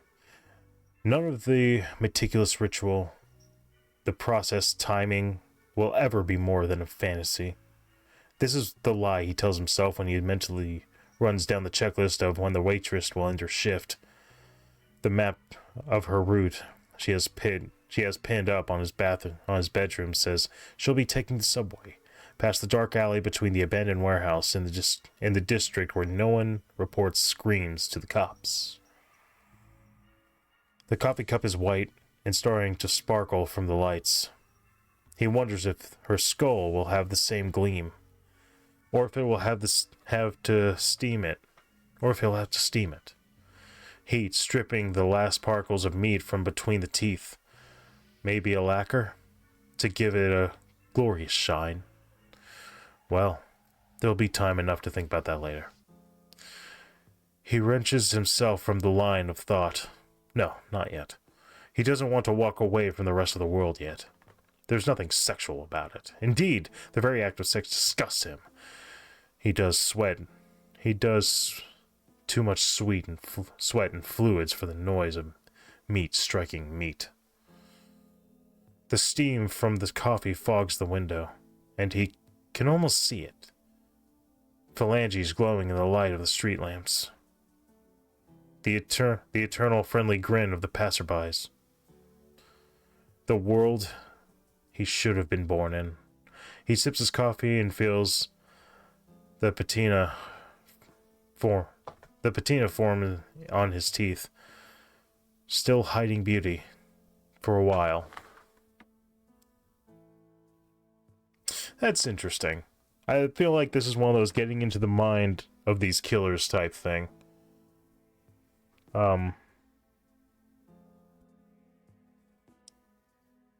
The whole, at what point is it, being aware that, oh, I cannot act on this, and actually not acting on it versus, you know, the contrary, I guess. Alright. Hiding. I'm scared, Mommy. They're hiding under my bed.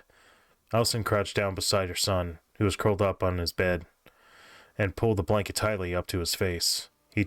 His terrified eyes peering out from behind the blue fabric. Honey, we go through this every night. Always another tale of something hiding under your bed, or hiding in the chest, or hiding in your toy box. There's nothing to be afraid of. I'm not afraid of them, Mommy. I'm afraid of what they're hiding from. Do I have enough room to clip that? I think so. They're hiding under my bed. Allison crouched down beside her son, who was curled up on...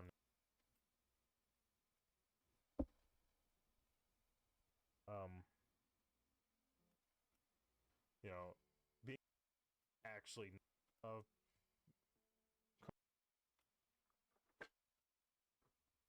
I'm scared, Mommy. Hiding. I'm scared, Mommy. They're hiding under my bed. Allison crouched down beside her son, who was curled up on his bed, and pulled the blanket tightly up to his face. His terrified eyes peering out from behind the blue fabric. Honey, we go through this every night. Always another tale of something hiding under your bed, or hiding in the chest, or hiding in your toy box. There's nothing to be afraid of. I'm not afraid of them, Mommy.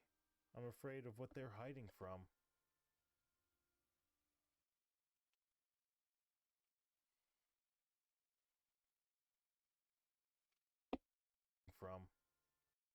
Alright, that works. That works. Hiding. I'm scared, Mommy. They're hiding under my... There we go.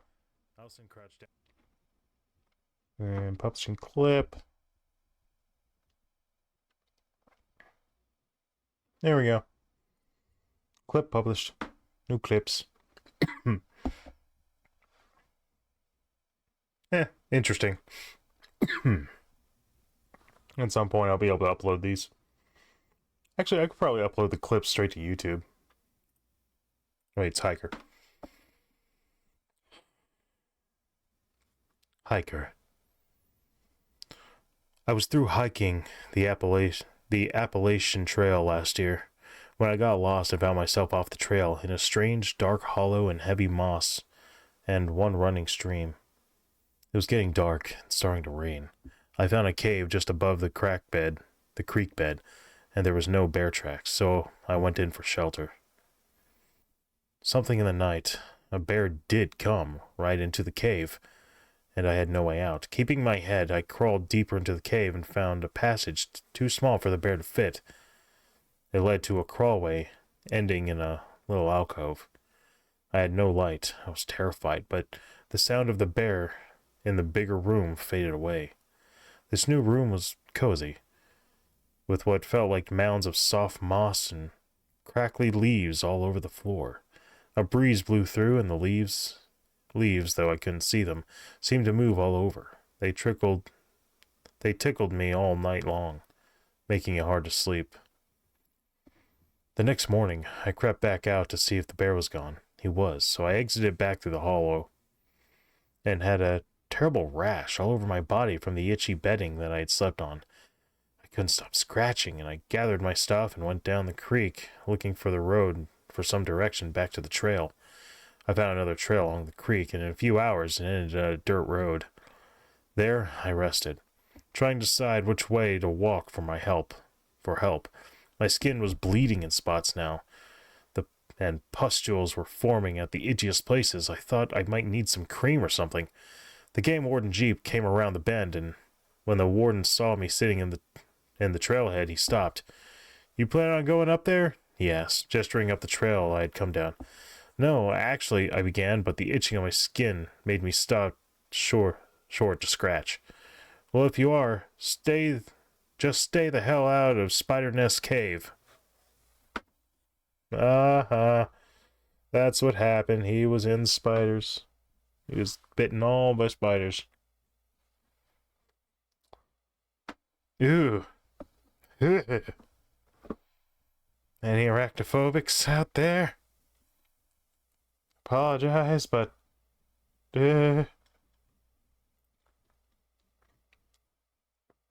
anyway, for what that's worth.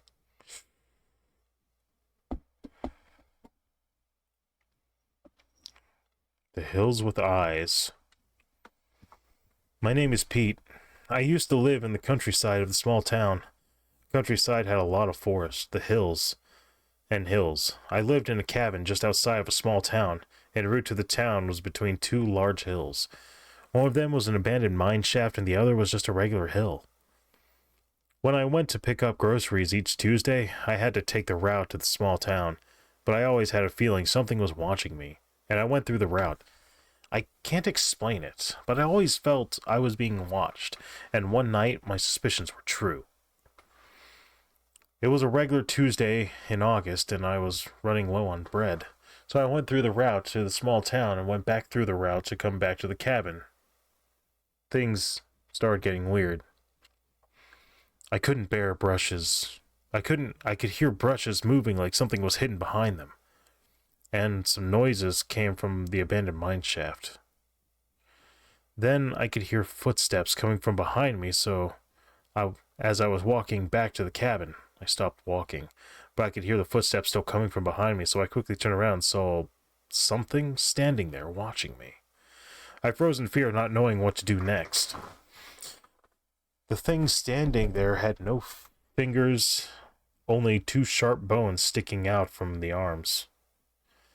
And its face had big, bulging eyes, and its mouth only had two teeth. It had a pale body, so skinny you could see the stomach and the ribs coming out of it. It took a step forward, scanning me. Then I took a step back, tripping on a tree root. It came over towards me and stabbed me in the leg. I was screaming in pain and agony as it ripped through the bone. Then I hear two men walking from the route of the town towards me. I heard two shots fired from two hunting rifles. Then I heard a loud wail, almost like a bear, and I blacked out. The next day I was lying in the hospital bed with my left leg missing. I heard the door to the room open and the nurse coming in. She bent over and said, "Well, it looks like you lost your left leg. You're going to be walking on crutches for a few weeks.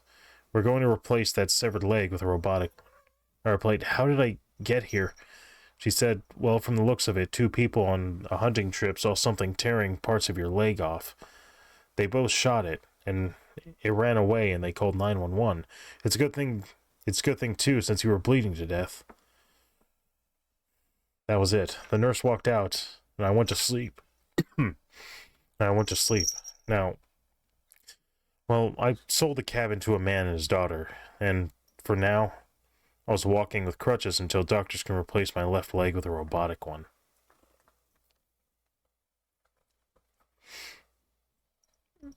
That's kind of neat. I'd like to see a more fully fledged, I'd see this one as a skit. Like a 20-minute skit type thing. Show. On a show. I get kind of like Black Mirror if it was for this, or whatever that one channel is. That's basically Creepypasta. Momo.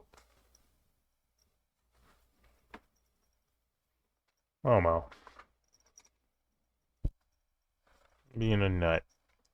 And a cat trying to harass me.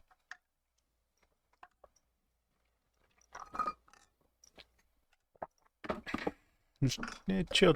Hey. No. Stop it, little bean.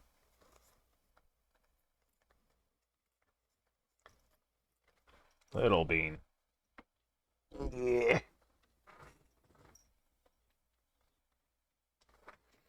Okay. Hills with Eyes. Alright. Hillside Manor. Hillside Manor was built in 1805 by a wealthy couple by the name of Marcus and Elizabeth Bell. For 2 years, Marcus and Elizabeth lived in the manor and grew reclusive, rarely leaving the house, and rumors of black magic and depravity spread. During this time, 2 extra rooms were formed in a mere day after completion of these rooms. Both Marcus and Elizabeth died of self-induced poisoning. Hillside Manor remained empty for 5 years afterwards until it was bought by a widow by the name of Thomas Bray. Much like the tragic Bells, he began to work almost immediately on a new room and grew reclusive, refusing to repay the letters of friends or family and spending most of his days occupying himself with the care of the manor. A year later, Thomas Bray threw himself off from the top floor window to his death. Authorities arrived at the scene were puzzled at his body showing signs of struggle and fright, as if he had leapt to his death out of desperation to escape some assailant. A short inquiry followed, but was soon abandoned due to the lack of witnesses or suspects and the fact that many authorities who entered the house to search for clues grew ill. Oh, Mo. Don't eat my arm. It's my arm. I'll eat my own arm. It's not yours. For many years following the Thomas Bray cast Hillside Manor remained vacant, with new owners mysteriously vanishing after a few months or leaving the house never to return and refusing to talk about what happened inside. Momo! Sit in the chair.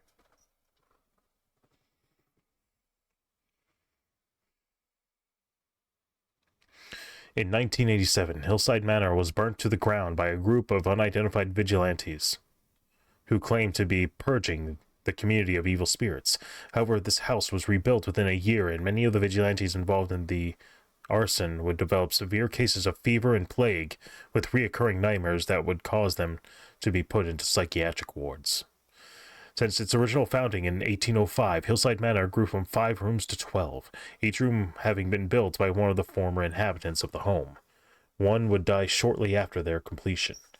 According to local legend, the manor remains vacant to this day, waiting on a new owner by which to add yet another room to its glowing collection. By Inferno Pendragon. I betcha that's a thing. Hillside Manor. Hillside Manor. 1805.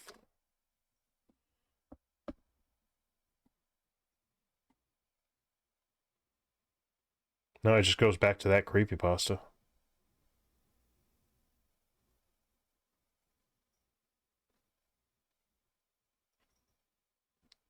Nope, okay. Whatever.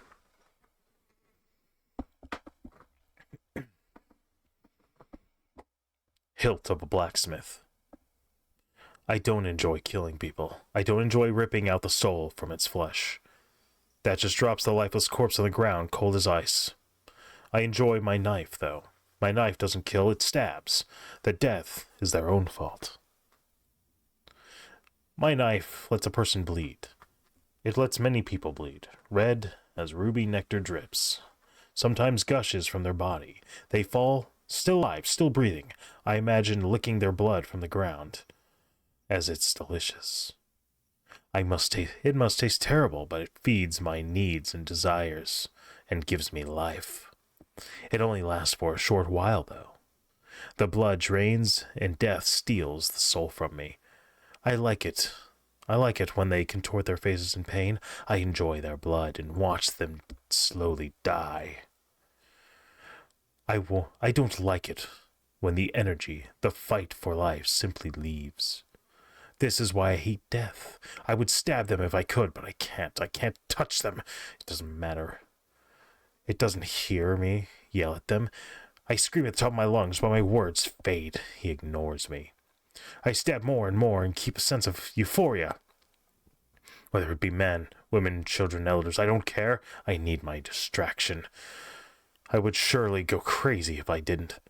Death taunts me enough. I hate it when I get no rush. This one girl, striding down the street, she annoyed the shit out of me. There was a solid, emotionless expression on her face. I walked up to her, unsheathed my blade, a very clean slice into her stomach. She coughed blood, stomach fluid. She fell. I laughed. I watched over her. She had that expression. There was no emotion on her face. I was enraged. I stabbed her again and again. She never cringed. Death stole her soul before I could embrace it. I cried. Cried. And laughed.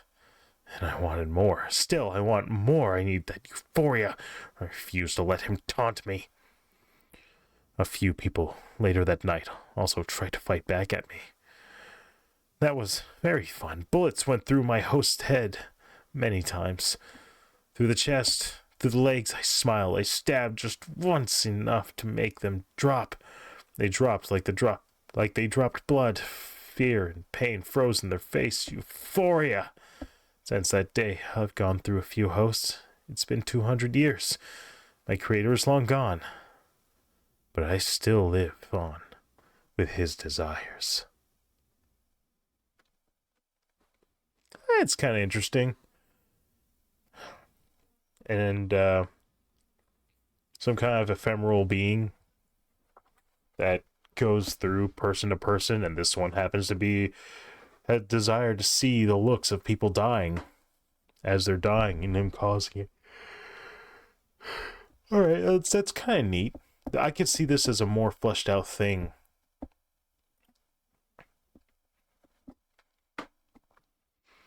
Him.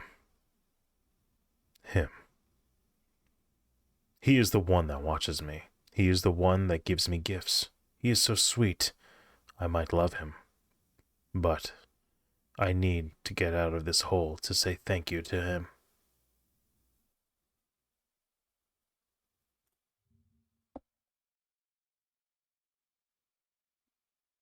Okay.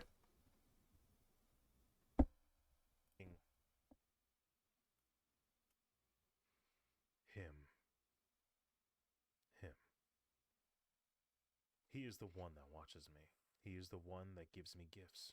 He is so sweet. I might love him. But I need to get out of this hole to say thank you to him. I mean, I guess.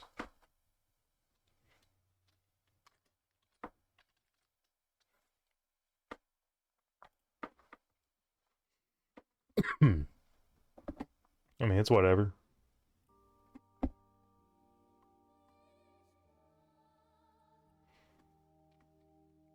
I don't know what this one's supposed to mean necessarily. Unless it's like a Buffalo Bill situation.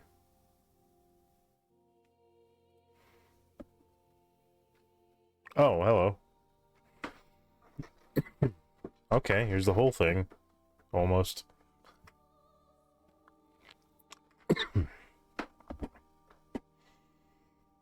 Him. He is there. He loves me. He loves my family because they love me. But he doesn't love them when we fight. He watches me. Mostly when I sleep. He doesn't like the light much. But he's there. He will always be there. He talks. He talks about others. He proclaims them. He protects them too. I can't see him. He always disappears when I look. I want him to stay. He says the others want him too. But he can't stay, unless you come with him. He says the others came with him.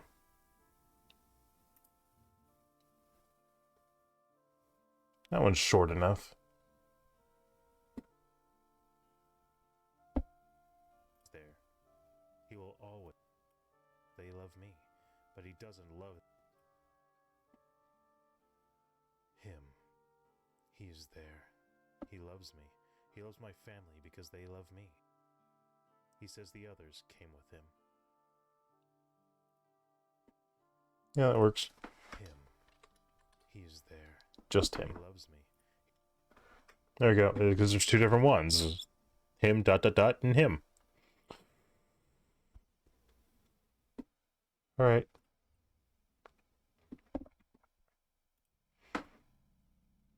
Oh, this one too. Oh, it's a Pokemon one.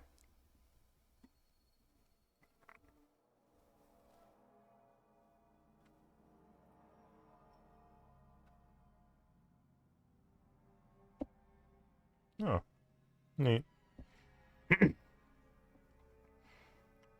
His lost soul. One day, not too long ago, my Charmander vanished in the snow. He never was found again. His body was boxed in. He couldn't escape his horrible fate, his mercy on his soul, who knew this day would come, and early doom said to not come. Why did this happen to him? His soul getting boxed in. He doesn't live anymore. His tail ran out of fire. The snow killed the fire. And now he screams so hard. His body was never found. He disappeared without a sound. His soul is gone. Rest in peace, Fuzzy. The end. It's another short one.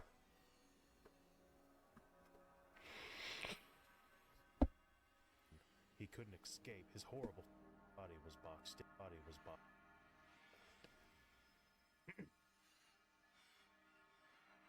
His lost soul. His lost soul. His soul is gone. Rest in peace, Fuzzy. Yeah, that's good enough, good enough. One day, not too long ago, my Charmander vanished in the snow. He never was found again. His body was boxed in. He could... There we go.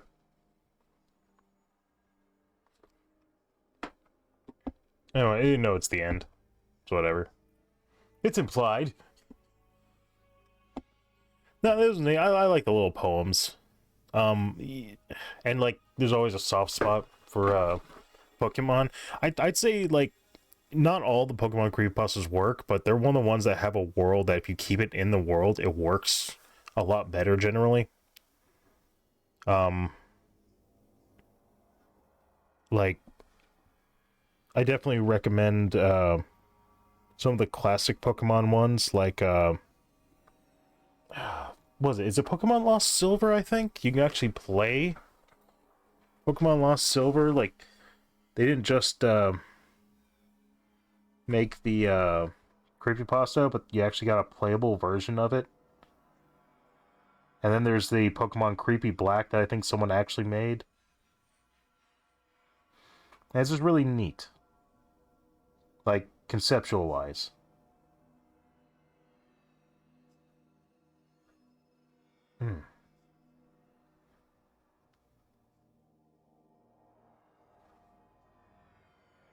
So, yeah, it's definitely, if you keep the world of whatever the game is, if you keep it in world, it tends to work better most of the time.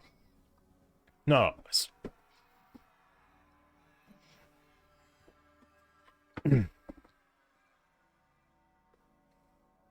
No, it's probably supposed to be old. I typed it wrong. His old life. Well, old enough. My grandmother just passed away only a year ago, and every day I begin to forget more and more of him, like he didn't ever exist. I went to his grave for the anniversary of his death, April 11th. I drove casually to the cemetery and saw some really weird shit. Somebody was lying on a park-like bench, on a park-like bench, just crying their eyes out, though nobody from her family or her friends had even passed. Another thing wrong was that there was no headstones at all that I could see. I paid my respects to his plate and left to see my grandmother. She seemed destroyed, like she was even sadder than the day passed. I decided to check out her basement, my grandfather's workplace, and see what he did down there. I went downstairs and everything was different, like extremely cold. I looked at his tool bench to see what saws he used to use, but one of them was missing. I looked around for it, but nothing was in sight. I went to the second floor and attic, but still nothing. I assumed it was given away, but I found it in my grandmother's closet in a box with other keepsakes of his. A watch, saw, glasses, ring, necklace, and his favorite glass. But the saw seemed very out of place. I asked my grandmother, and sadly, she had an anxiety attack. I wanted to know what the saw was for, so I snooped around. I found a scrapbook of when I was a little kid. I opened it to see my pictures, and some more in the back, but there were pictures under my picture. I peeled one back to see the horror. I saw a picture of my grandfather sawing a pig in two, holding a small intestine in his left hand. I threw up immediately after I saw it. I soon found out after that saw was used when he was a butcher. It was his favorite, and he haunted it. The saw moves during the night. It clanks and cuts and tips. It's kind of creepy. Again, I shock you with a not creepy thread, just the new experience in my book. Okay, it seems like this is a story he had. Okay, that makes it more interesting. Like, okay, this is a story that you remember. So that's kind of neat. I like that. I'll give this one a good one.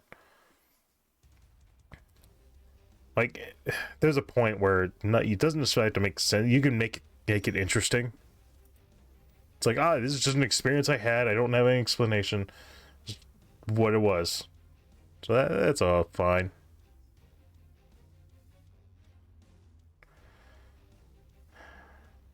All right.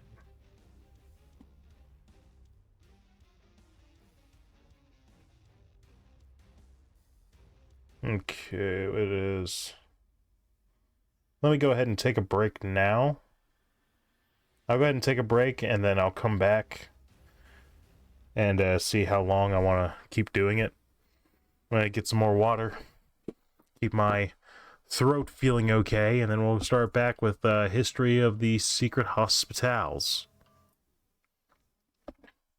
So, thank you thus far for watching. Feel free to get up, stretch your arms, stretch your legs, go to the bathroom, get something to eat, get something to drink, pet a cat, pet a dog, do what it is you normally do during your break.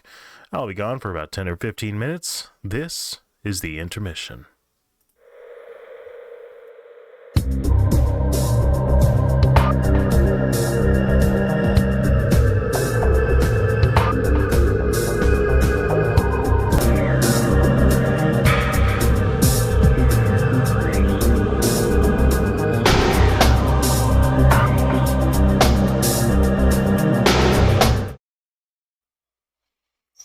All right. Excuse me. And we're back. All right. So I think I decided I'm going to read down to Hitchhiker, and then be starting off on the Holder series. I'm really interested in that. Because the Holder series will be a whole bunch of stuff on its own, as you can see. And we're coming up from this one. All right. So let us continue. And we'll make clips of the small ones as well. History of the secret hospitals. I have arrived. I have already revealed to you that this secret hospital exists. But you might ask yourself, where are they located? What is the more extensive history of these hospitals? The answer to this question is as simple as it can be. It started back around 1939, about when World War II started. Scientists, researchers, and even, respected doctors got together and decided that after the war, the population would start to boom. Knowing this, they created a plan. What was that plan, you ask? Well, the plan was simple. They would try in vain to create some of the medication that would stop women from producing children. The plan was to put these medications within everyday food, and people would eat. Why did this project fail? It was partially blamed on the fact that their technology was too limited, and partially blamed on the lack of effort. And after the failed project, there were still a few radicals left that want to stop population growth. Do you see now? The radicals got together and picked out future locations of the secret hospitals I mentioned. They would build them as though they were real hospitals. Yes, the everyday doctor you go and see could be one of them. Of course, when building the hospitals, they decided that this would be risky, but they easily created secluded areas in which the doctors would go and perform the experiments. The government eventually caught on to them. Did they try to stop them? No. Instead, the government decided to use it for their personal gain. They allowed this to happen as long as they inserted an undetectable microchip into the brain of every baby. Of course, this was until recent developments. Of course, this wasn't until recent developments. No reason. The reason no one knows about these is because they are kept secret. Perhaps we can stop this. Perhaps we can't, but be careful, my friends. Wow. I think this one aged well. Microchips in the head. That's literally shit that's been, like, in right-wing conspiracies for so long. There are literally people that refuse to go to a doctor these days because they don't want to be hit with a microchip. They said, you're gonna put a microchip in me. I'm like, they need your consent for that. And if they were gonna do that, it would have already been done long ago. And long ago doesn't have to be that long. Come on, man. It's just this day and age where now there's people trying to get, with the Elon Musk thing, we're trying to get microchips in your hand so you can just wave your hand and fucking pay for shit. Oh, it's crazy. Get some Black Mirror shit over here. Damn. Oh, man.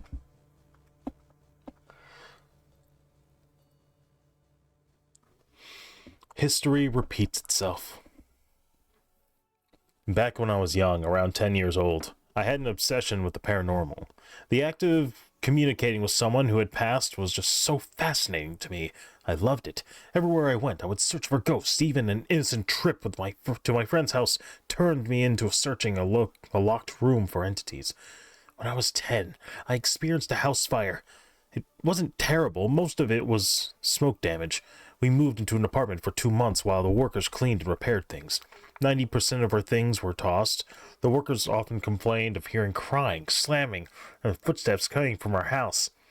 It's expected. It's an older house. Now, the fire that occurred was nobody's fault because it was because of the heater malfunction. I don't want anybody thinking it was an arson. The fire really woke me up to things. I had a previous experience with a fire, but 7 months before. I refuse to talk about that, but I'm going to say that I had post-traumatic stress stored because of it. The fire that happened at my own house left me with insomnia, paranoia, and several problems revolving around people entering our house.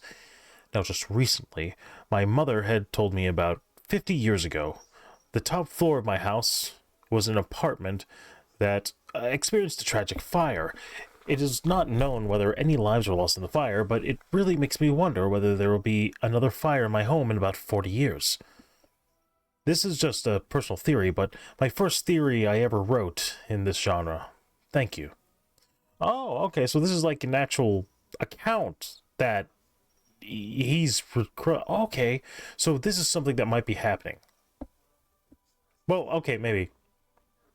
Or is it? It says this is just a personal theory, and my first story, my first story I ever wrote in this genre. Okay, okay. No, I like this. I hope this is like him, like, oh no, I'm sharing my story with you. His thing, and first thing, okay, maybe, I don't know. I like it though. I do like it. History tends to repeat itself. I've heard the term, history tends to repeat itself, but I never thought it was true, until I had an unfortunate experience of meeting DJ Quizno. It was a normal day for me, nothing like I'm used to by now, when I saw a man about in his late 40s or early 50s trying to get his groceries into his car. I offered to help this seemingly harmless man. He accepted my assistance. After his groceries were all packed up and ready to go, I noticed something familiar. Something that made my skin crawl. The next day at school, his face was still floating in my subconscious. I finally gave up and started paying attention. Our psychology teacher, Miss Carnes, wanted us to write a report on what could drive somebody to be a serial killer. The fuck?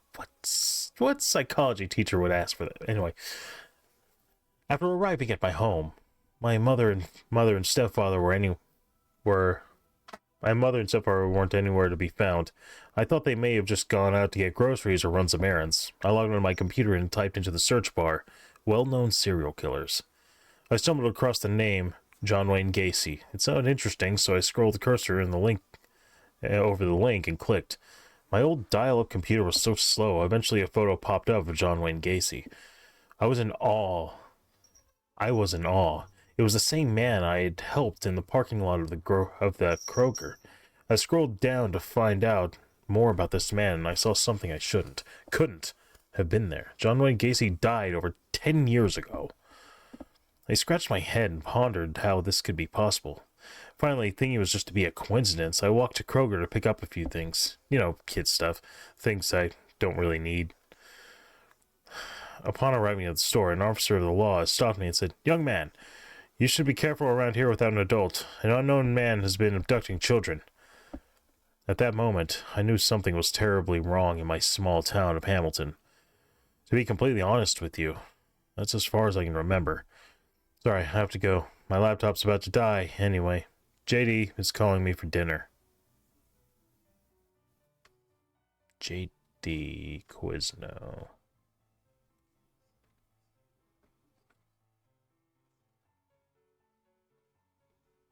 Huh.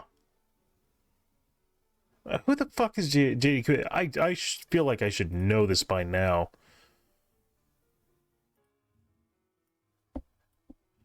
Alright, JD Quiz. No.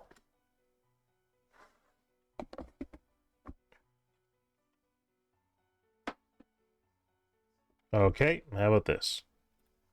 J. Dot.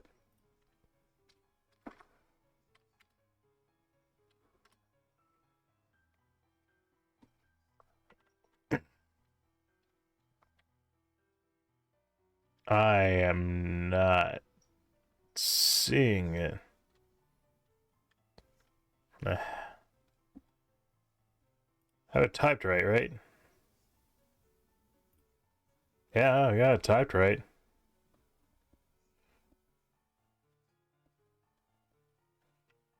No, I'm not seeing anything else.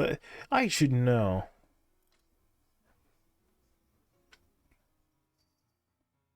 Quiz owner kills himself. What the fuck?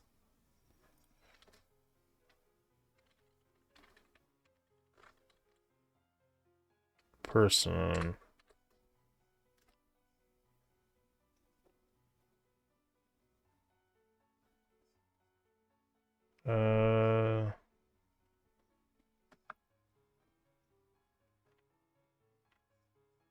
Okay, I'm not seeing anything. Quizno's really gay ad for its really gay sandwich. Really? 2009? What's a gay sandwich taste like? I want to know. I want to eat a gay sandwich now. Someone get me a gay sandwich. Alright. This one's longer. Gotcha. Hit the lights. It started out as a compulsion when he was a little boy. They needed to do it every time. The basement is a scary place at night, after all. The stair light was broken. He would have to go to the bottom and turn the lights on from the darkness. At the top of the stairs was well lit from the kitchen, obviously. The brightness reflected off the white patterned tiles, hugged the walls, and just barely clutched the top of the staircase. However, it died there, and the bottom half was encompassed in a thick blackness. So, what does he do? It was routine now. He had it all planned out. He would quickly tiptoe down the steps, then run towards the light switch across the room. It took a few seconds to go through the darkness blind, but he knew exactly where it was. Then he just flicked it on, and a comforting but somewhat unflattering light filled the basement. Every time he had to go downstairs at night, it was the same thing. He loathed doing it until those lights were on. The race to the other end was an almost repetitive and suspenseful moment in his life. He didn't know what he was running from. He just felt like something was there.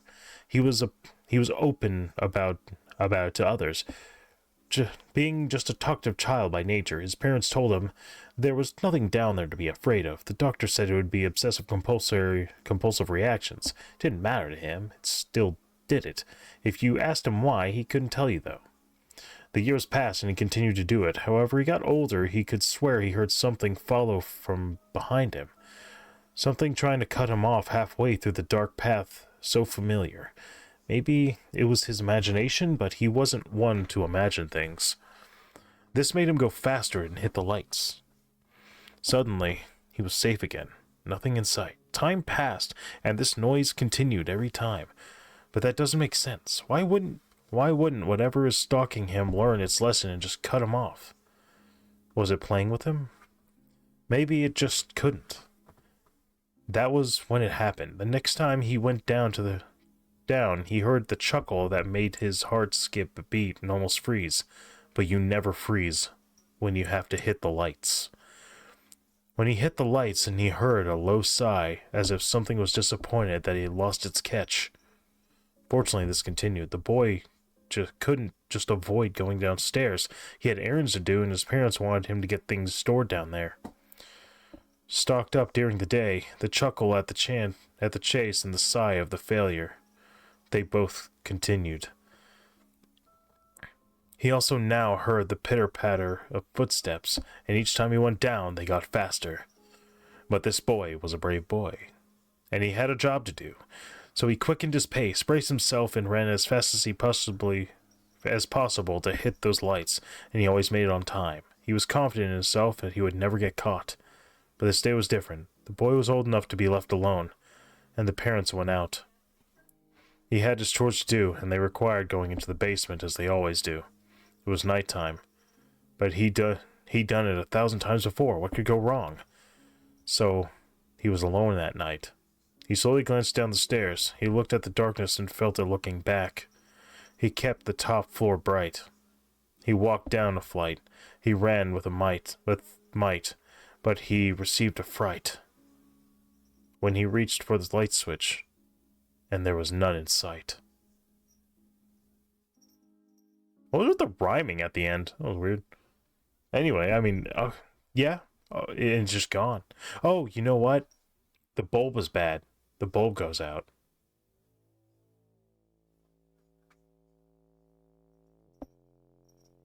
But that's interesting.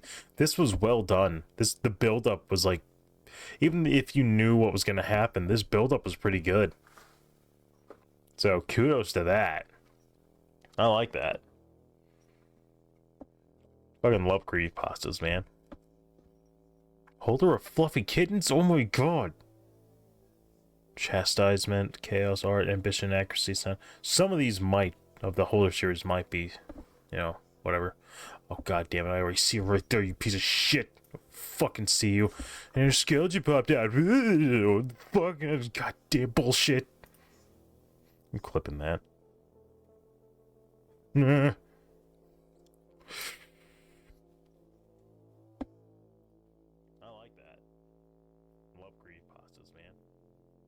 Fluffy kittens? Oh my god. Chastisement, chaos, art, ambition, accuracy, sound. Some of these of the Holder series might be, whatever. Oh god damn it, I already see you right there, you piece of shit. Fucking see you. And your skeleton popped out. Fucking goddamn bullshit. Yeah, I like that. Kittens? Oh my god. Chastisement, chaos, art, ambition, accuracy, sound. Some of these of the Holder series might be, whatever. Oh god damn it, I already see you right there, you piece of shit. There we go. There we go, there's a funny one. Hopefully. Okay. Hitchhiker. It was a Stagan. It was Stagan Chthonic Night. Scrumpus McGee was driving down a road to his home.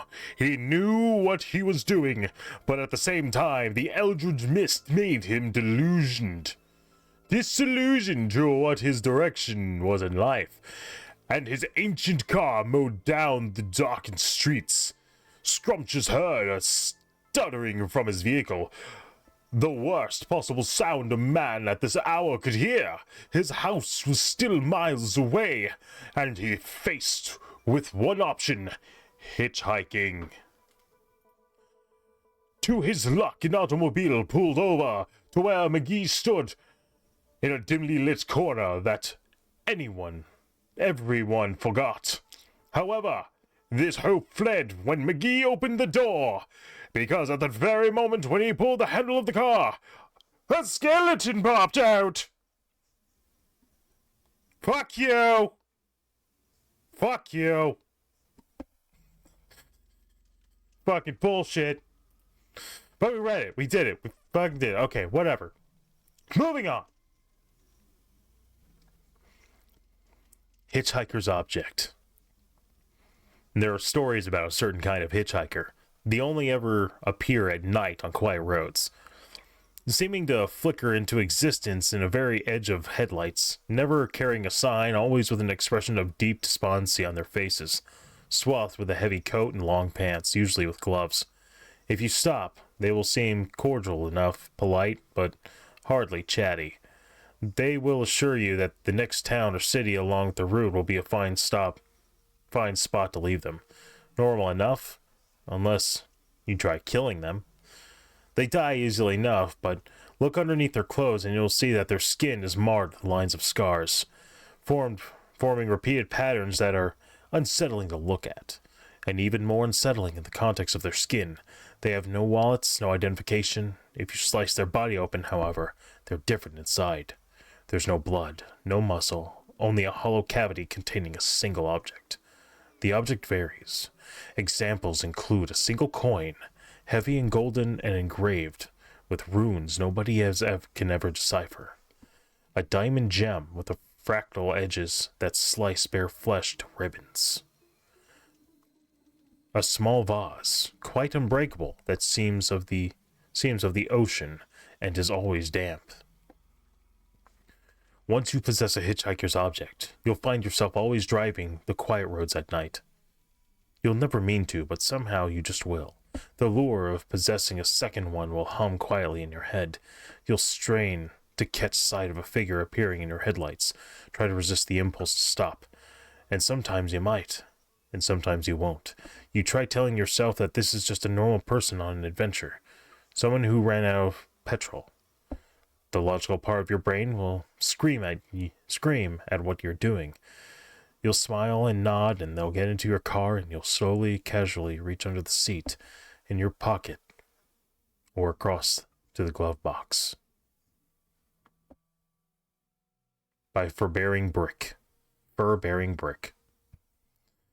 So that's interesting. It's taking a flip of one, the hitchhiker is some kind of creature, and then you become a murderer because of the desire for that object. I like this one. This one's well done. Fur-Bearing Brick does a few good ones. I like that. Alright, this is the last one of the night.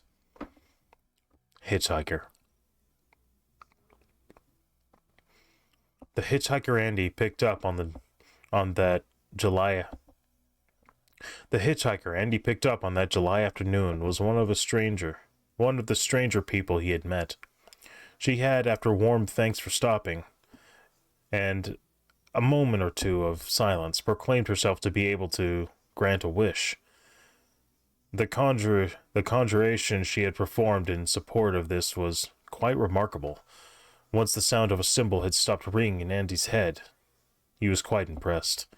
Now, Andy, good Christian that he was always of the opinion that you should do a good deed for its own sake, not for material reward. He lightly waved away the images of wealth or power the girl had suggested.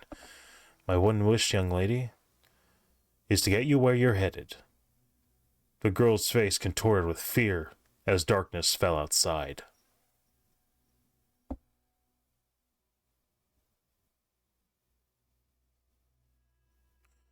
I'm not sure what the implication is here. I really don't know. I would like input on that. It's... Hold on, let me throw... I think I can do this quickly enough. Let me reread this I think I can clip this. Hitchhiker. The hitchhiker Andy picked up on that July afternoon was one of the stranger people he had met. She had, after a warm thanks for stopping, a moment or two of silence, proclaimed herself to be able to grant a wish. The conjuration she had performed in support of this was quite remarkable. Once the sound of the cymbal had stopped ringing in Andy's head, he was quite impressed. Now Andy, good Christian that he was always of the opinion that you should do a good deed for its own sake, not for material reward. He lightly waved away the images of wealth or power that the girl suggested. My one wish, young lady, is to get you where you're headed. The girl's face contorted with fear as darkness fell outside.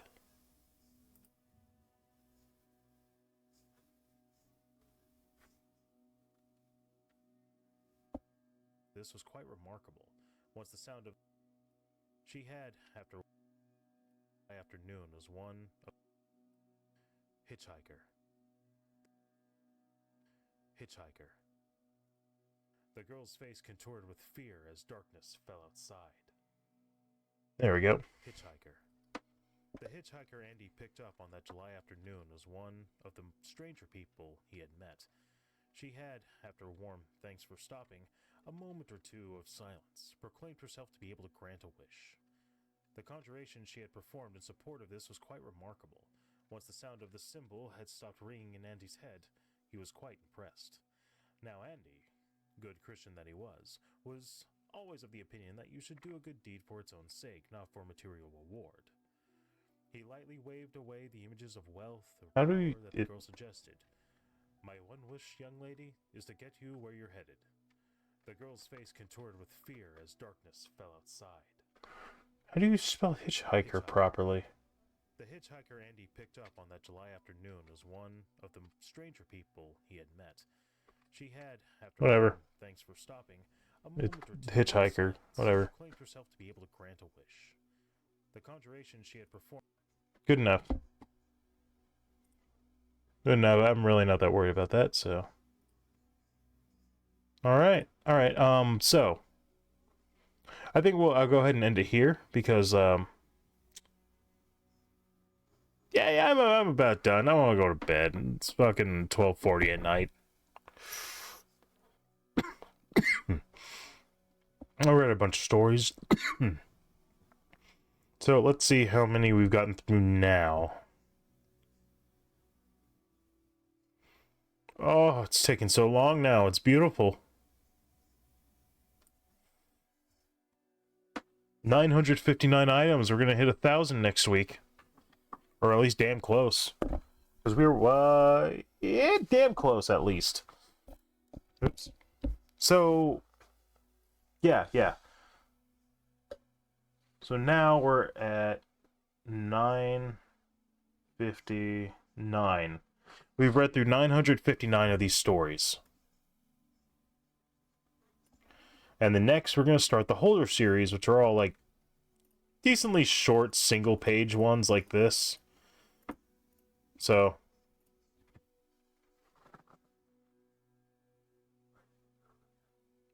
Hitchhiker. Alright. So, cool. There we go. Can you believe that I've gone 1, 2, 3, 4, 5, 6, 7, 8, 9, 10, 11, 12, 13, 14, 15, 16, 17, 18. It says 19, but done 18. Whatever. I mean, this many sessions, that many stories, that's a lot of reading. I'm only this far.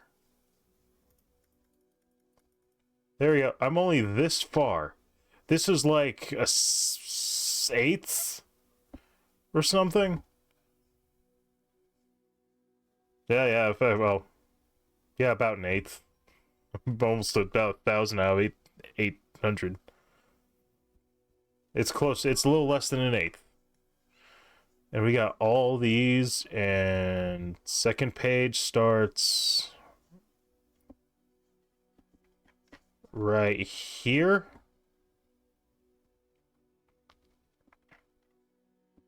Yeah. Oh, yeah.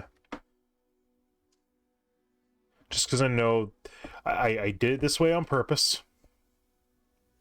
Because I really didn't want to deal with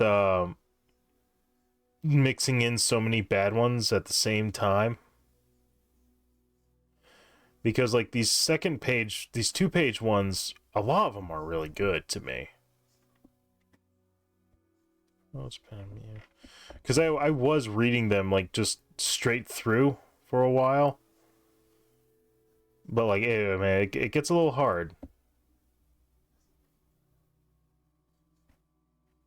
It does get a little hard.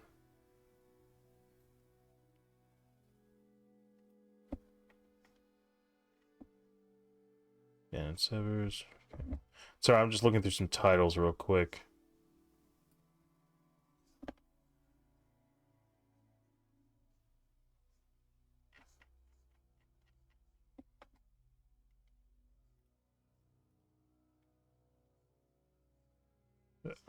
Okay, Abandoned Loneliness is way longer. Okay, never mind. Never mind. I'm crazy. Abaddon Loneliness. Abandoned. Okay, I'm an idiot. I'm a fucking idiot.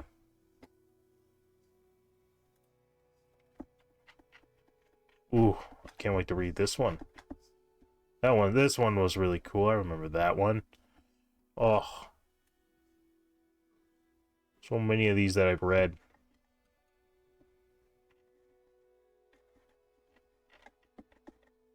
I know my wife will appreciate it. She loves a lot of this. Sounds abnormal. Oh, fuck. I'm just looking through some of these because they're cool. $1.wave is one I can't wait to do. That one's one I really like. That one's on my channel, I think. Did I post that? I don't remember. I really like that one. Children of the Night. 14. 15.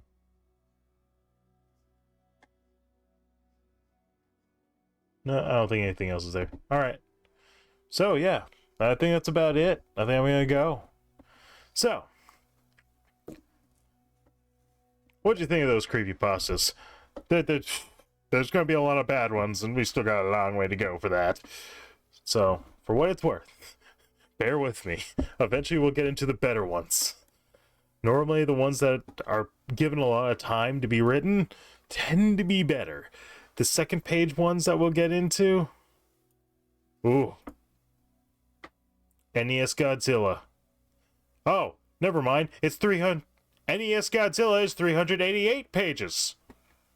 It is a book with lots of screenshots. That's probably going to be an entire stream in and of itself. Like, holy shit.